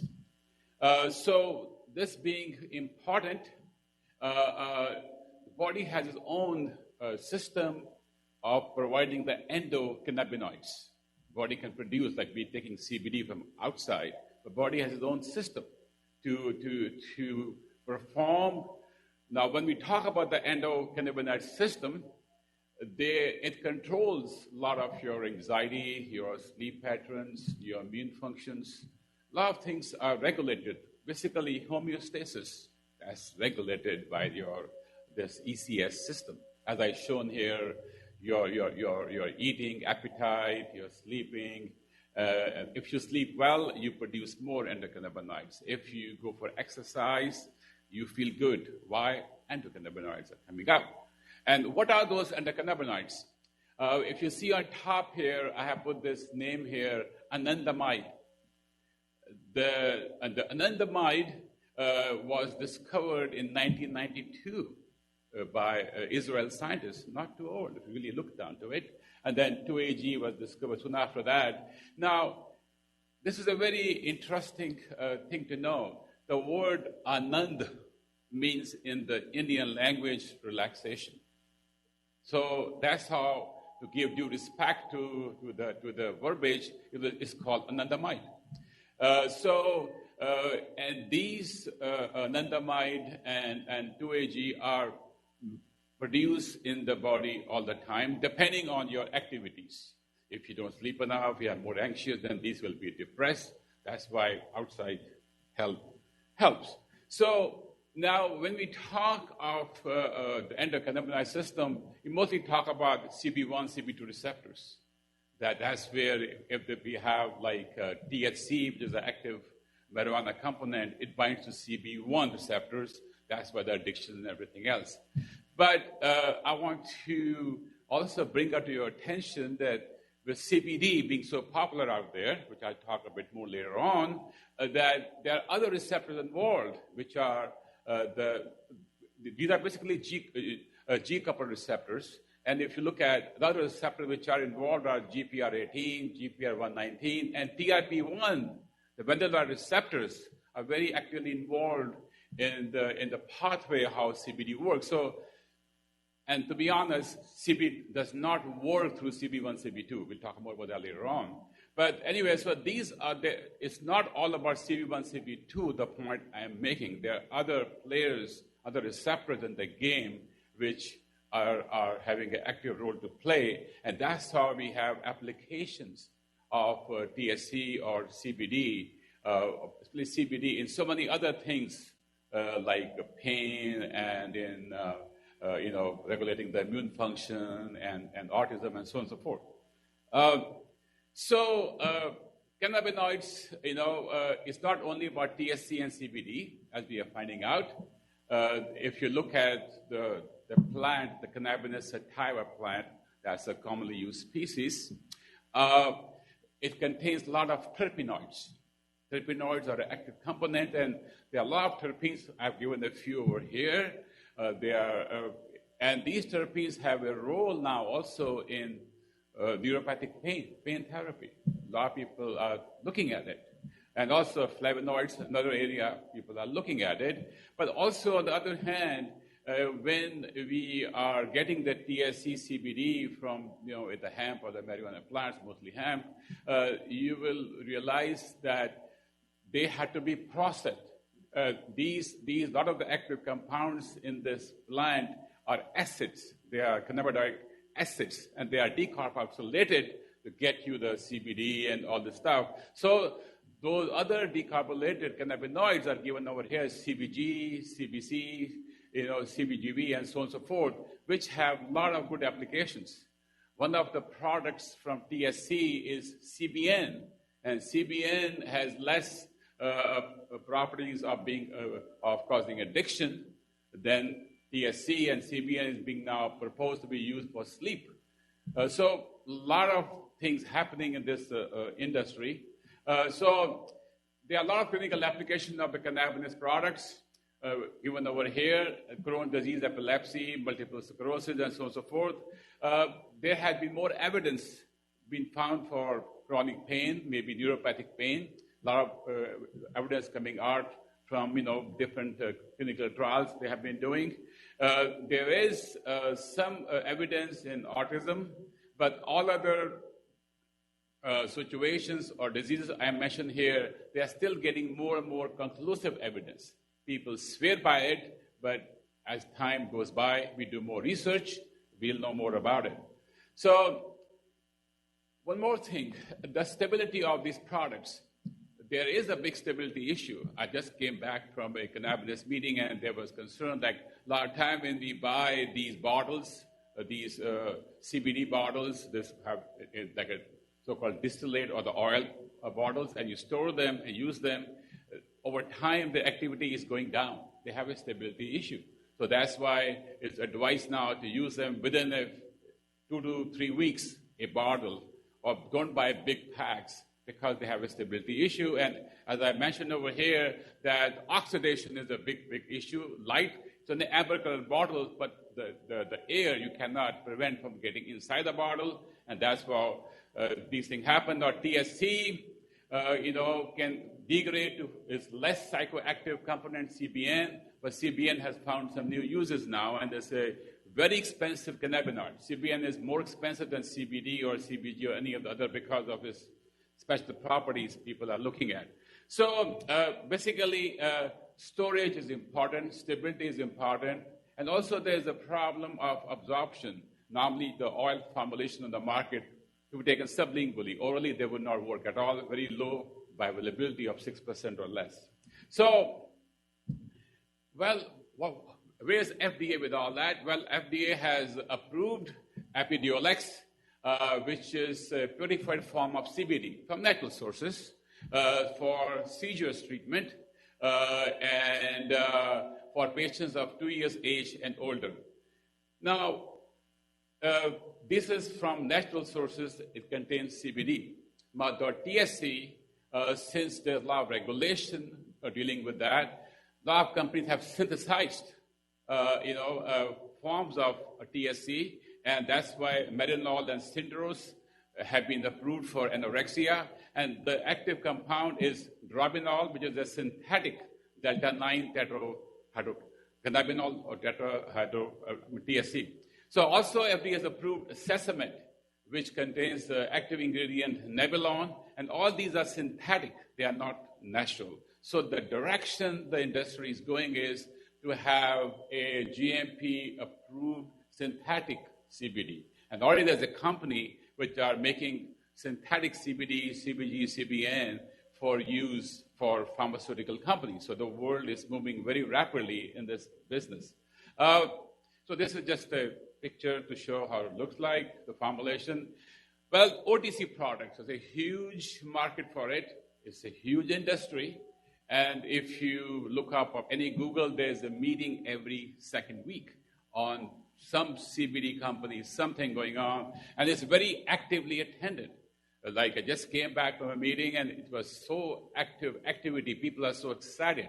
More people getting, and there are so many issues to deal with all across the board for a big market. So I'm going to talk a little bit, we all are pharmacists, so we all learn pharmacology and mechanisms, so there's nothing wrong in going through the idea to know that how do CBD works, how does THC works. As I said before, that the CBD does not work through CB1 or CB2 receptors. There are other pathways which are involved in that for its activity for different treatments. And the pathways basically are through TRPV1. I'll talk more about that. It could be also PPR gamma. And there are also off-site targets, which is through working on the cytokine, being immune suppressant, cytokine downregulation, T cell activity to go down. Also COX-2 inhibition for inflammation purposes. So there's a lot of, these are G-coupled receptors targets. So there are a lot of other targets, and some we don't know.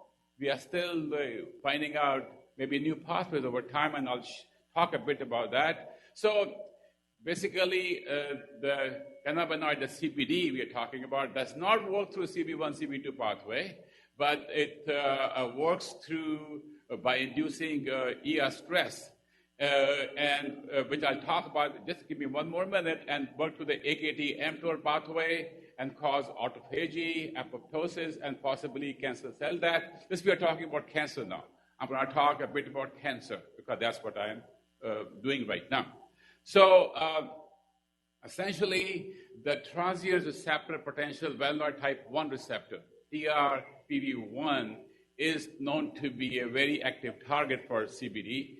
Now, how does TRPV1 works? That as you activate the receptor, it causes more influx of sodium and calcium inside the cell, which make stress on ER stress and effect on the mitochondria, and that leads to cell death.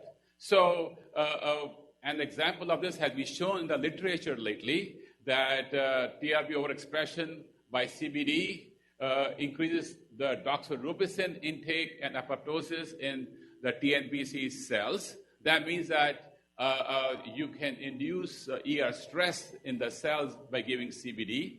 And also using microparticles with CBD, you can again increase the sensitization. You can sensitize the cell to respond to drug therapy. That means that we can maybe possibly overcome drug resistance. So again, it's known to also inhibit angiogenesis, metastasis, but by working on the VEGF receptors. So these are various mechanisms, which I don't want to go deep into, but it's important to know how it works because mechanism derives new discoveries. And also, to finalize the whole mechanism story, that CBD can also induce apoptosis by downregulation of mTOR, cyclin D1, and also it can enhance the perfusion of the anti-cancer drugs across the cellular barriers, and also EGF-induced activation of EGFR, ERK, AKT, and so on and so forth. So we know a bit about the mechanism for CBD. So this is just a summary of it, that possibly CBD is acting through that TRP1 pathway, which causes ER stress, AKT downregulation, ID1 downregulation, which leads to decreased proliferation and to autophagy and apoptosis. So this basically is what we know so far. So what are we doing over here with all this knowledge we have? What are we doing in our laboratory at FAMU? So, in my lab, I've been working with cancer for a long time, and I have several animal models, but this work, it was initially started with cell culture work. And if you follow the literature, that there's more and more emphasis on using 3D culture assays, have a 3D infrastructure of a tumor built outside a mouse or outside a human, and get data from that, which is more meaningful. Why we are doing that? Because with a 3D culture system, we create the same barriers what tumors have inside a human body. In most simple words, that we are using some kind of a hydrogel, some kind of a collagen, same kind of components that tumor has. Because when tumor grows, it builds a barrier around it. The same barrier, if you can make outside the human body or outside the mouse body, you can save animals and maybe have a better drug to go to clinical trials. So there are a lot of companies making all these kind of hydrogels, which we have been working with for some time. And we have even done 3D printing of tumor scaffolds. So we can build a scaffold in the lab and test drugs on it, and you will get more meaningful data. So I will talk something about the 2D data and also about the 3D data we have, and also talk about a very interesting thing about exosomes.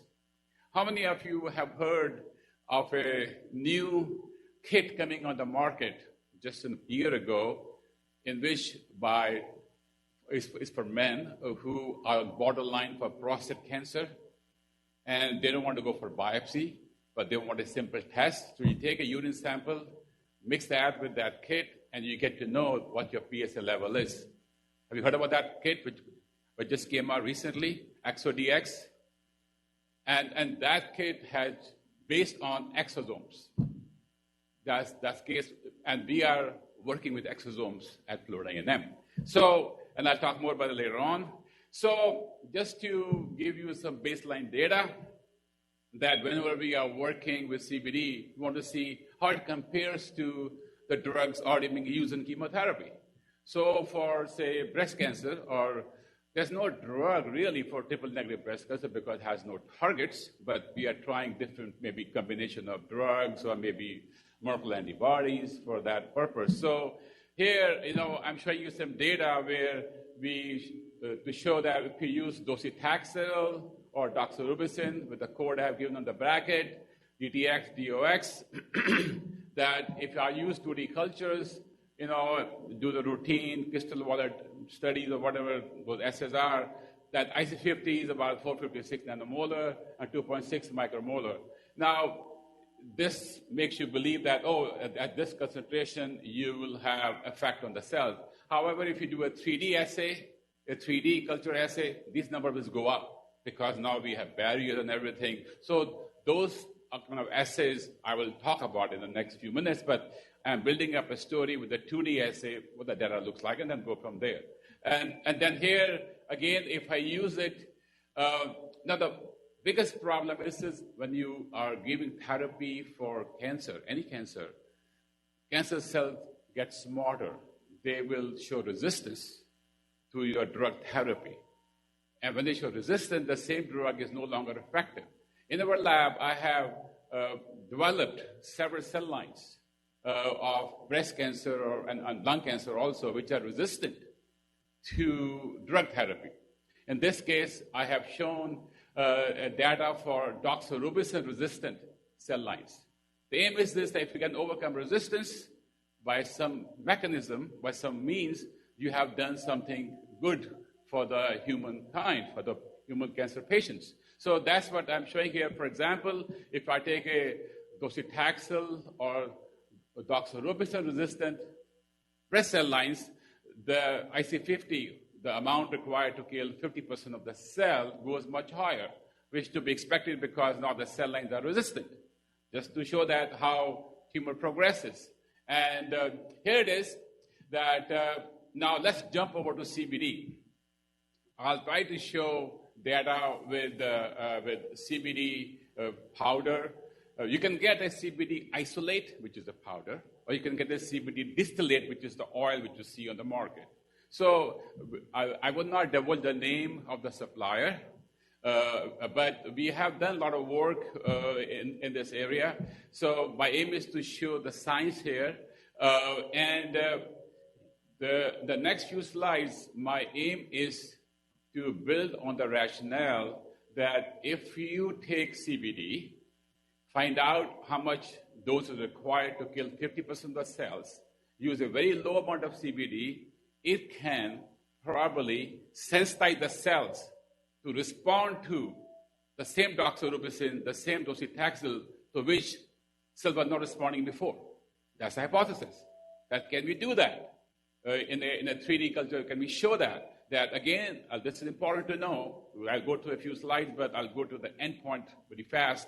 That fine, CBD can kill cells. I will show that. But we want to go beyond that. Can CBD sensitize the cell to respond back to the drugs it was not responding to before? That's the hypothesis. So here, to go through the hypothesis, we do a bunch of essays and studies because that's the way science goes. So, and here you see that, okay, CBD powder from the supplier, it had a IC50 of so-and-so 3.4 micromolar, or this, depending on the cell line. Here we use this H460, basically the lung cell line. This also a lung cell line, but this is the breast cell line. So we are, all I'm showing you is that we have different IC50 for different type of cell lines. So we are looking at a variety of cell lines. And then, again, if we take another, say there's 231 wild type. So here we used a 3D culture system where cells grow as spheroids. They don't grow as monolayers, they grow as spheroids. So it means that you have more barriers to overcome. So here, you see here that the IC50 of the CBD powder was 43, very huge, 43 micromolar, because it is not a drug, it is sort of a supplement, but it has some anti-cancer potential, but very minimal toxicity. That's the only benefit of CBD to use. But let's go further. This just shows that what we have to do, how do this, that, for example, here in the control, you see these spheroids, these are big spheroids, and we want to treat them. And look how they fall apart. They become brownish, they're falling apart by our treatment with CBD. So we can see visually under the microscope, of course we can stain them, get data and all the stuff, but it gives you a lot of power, this kind of assays. So, and then we have now using also various hydrogels. I won't go into it because it's a very detailed process. Looking at the effect of, again, data in 3D cultures. So I'm showing in 3D culture data that if you look at data for docetaxel is a bit high, and doxorubicin, 93.75 micromolar. You see here that the same anti-cancer drugs which were showing at low concentration, you have to use more of it, which is expected in a 3D culture. So this is a real picture. This kind of assays the world is moving towards so that we get more meaningful data. So, looking at the CBD data here, if you look at here that here the IC50 for the CBD in micromolar is 15.31 in 231 cell lines, and against a resistant cell line is 22.8. That means that you didn't have to use too much more CBD to show 50% kill. That made us thinking that, hey, there's something CBD is doing by some unknown mechanisms by which it is showing better activity against resistant cell lines at not a very high dose. So, and again, this is we use also a CBD powder, and again, this is a docetaxel resistant cell line. The last was doxorubicin resistant cell line. So all these cell lines, I must say, take about 8 months to develop. It takes us 8 months minimum to develop these cell lines. They're very precious, and this data is very meaningful. So anyways, I'll come back to this. So again, we also have used the CBD, not only powder, but also distillate, as I given over here. And here the data again, that in a 2D culture, data will be that at very low concentrations of 1.97 or 3.63, or the numbers given here, it will be effective. And also, we also made a nanolipid formulation, which I'll, bring it up later on. So looking at the CBD isolate, which we are talking about, we also have data with patient-derived lung cells. So this is the patient-derived lung cells. And again, also you see that at a very low dose, it is effective. So that means that there's broad applications of CBD. And also looking at, we also observed that as we store this slide is only meant to show one point, that if we take CBD oil, for example, it is effective, it works. But as we store it, after 2 weeks, we see that there was a decline, there was a higher value for IC50, showing that its effect is going down. But there is some stability issue we saw in the cell lines data we got. That means that these formulations should be stored appropriately, and they have a stability issue. So now, as I said, that our aim was that can these cells be sensitized by CBD? So here, what we did was that we took this CBD isolate, and we took a very small amount, 0.5 micromolar, which does not do much cell kill at all. And you saw that there was very high value.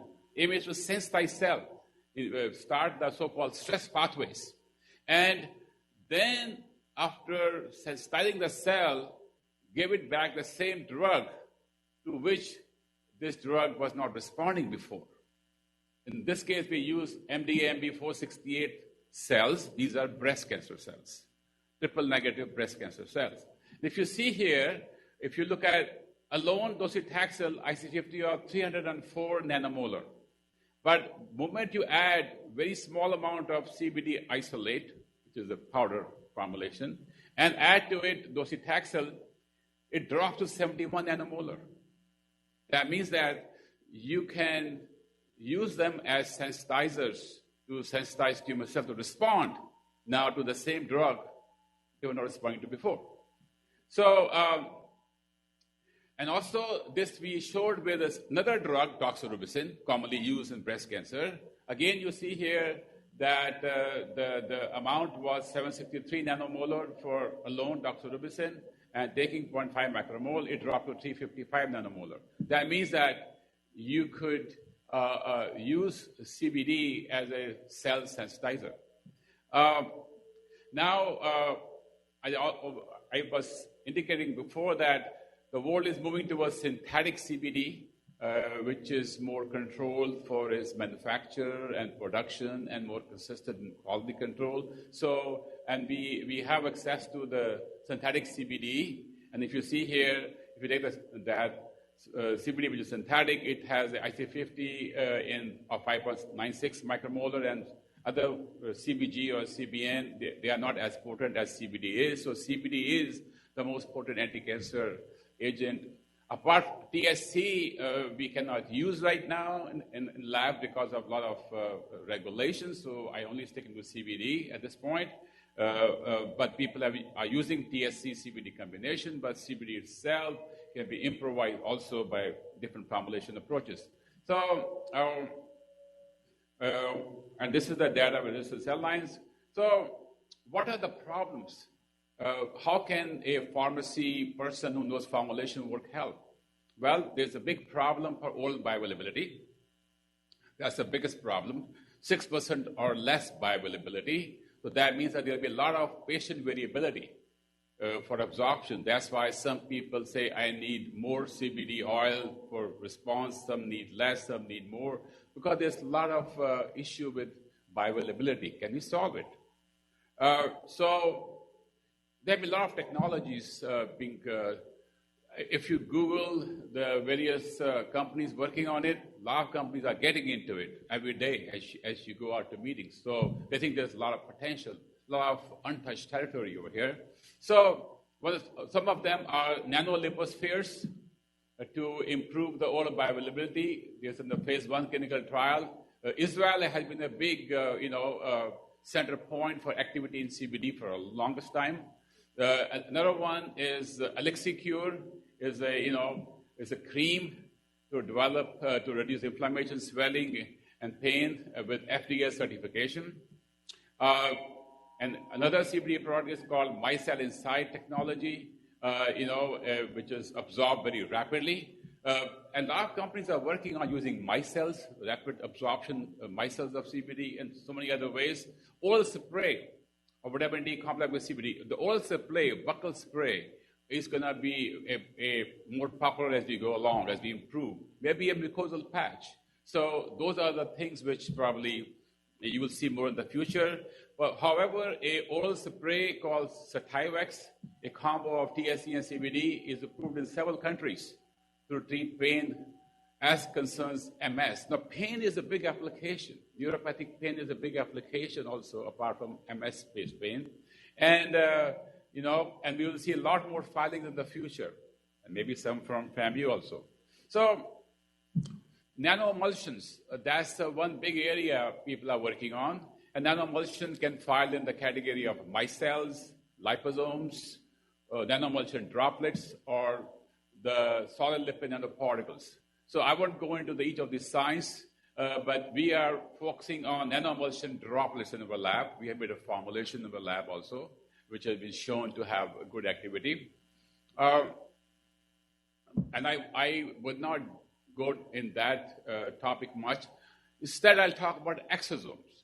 We thought, okay, we have this formulation, which is a nano suspension. It works, which is great. But I wanted to have something more which is scientifically therapeutic.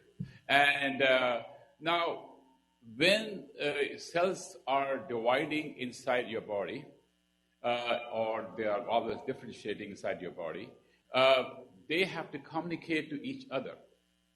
So I'm going to explain what are exosomes.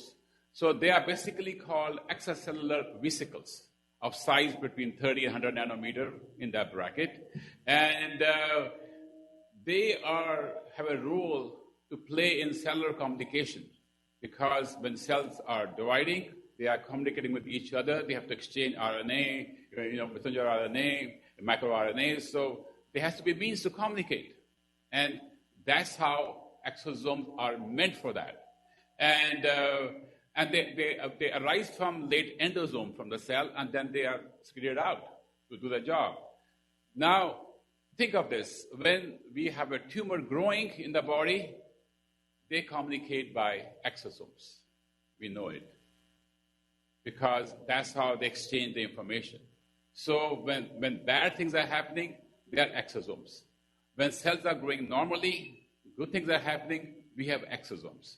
So exosome can be used for both purposes. It can be used for diagnostics, like for prostate cancer. We have a kit on the market now. Other cancers coming behind with it. Or they could be used for drug delivery or making formulations.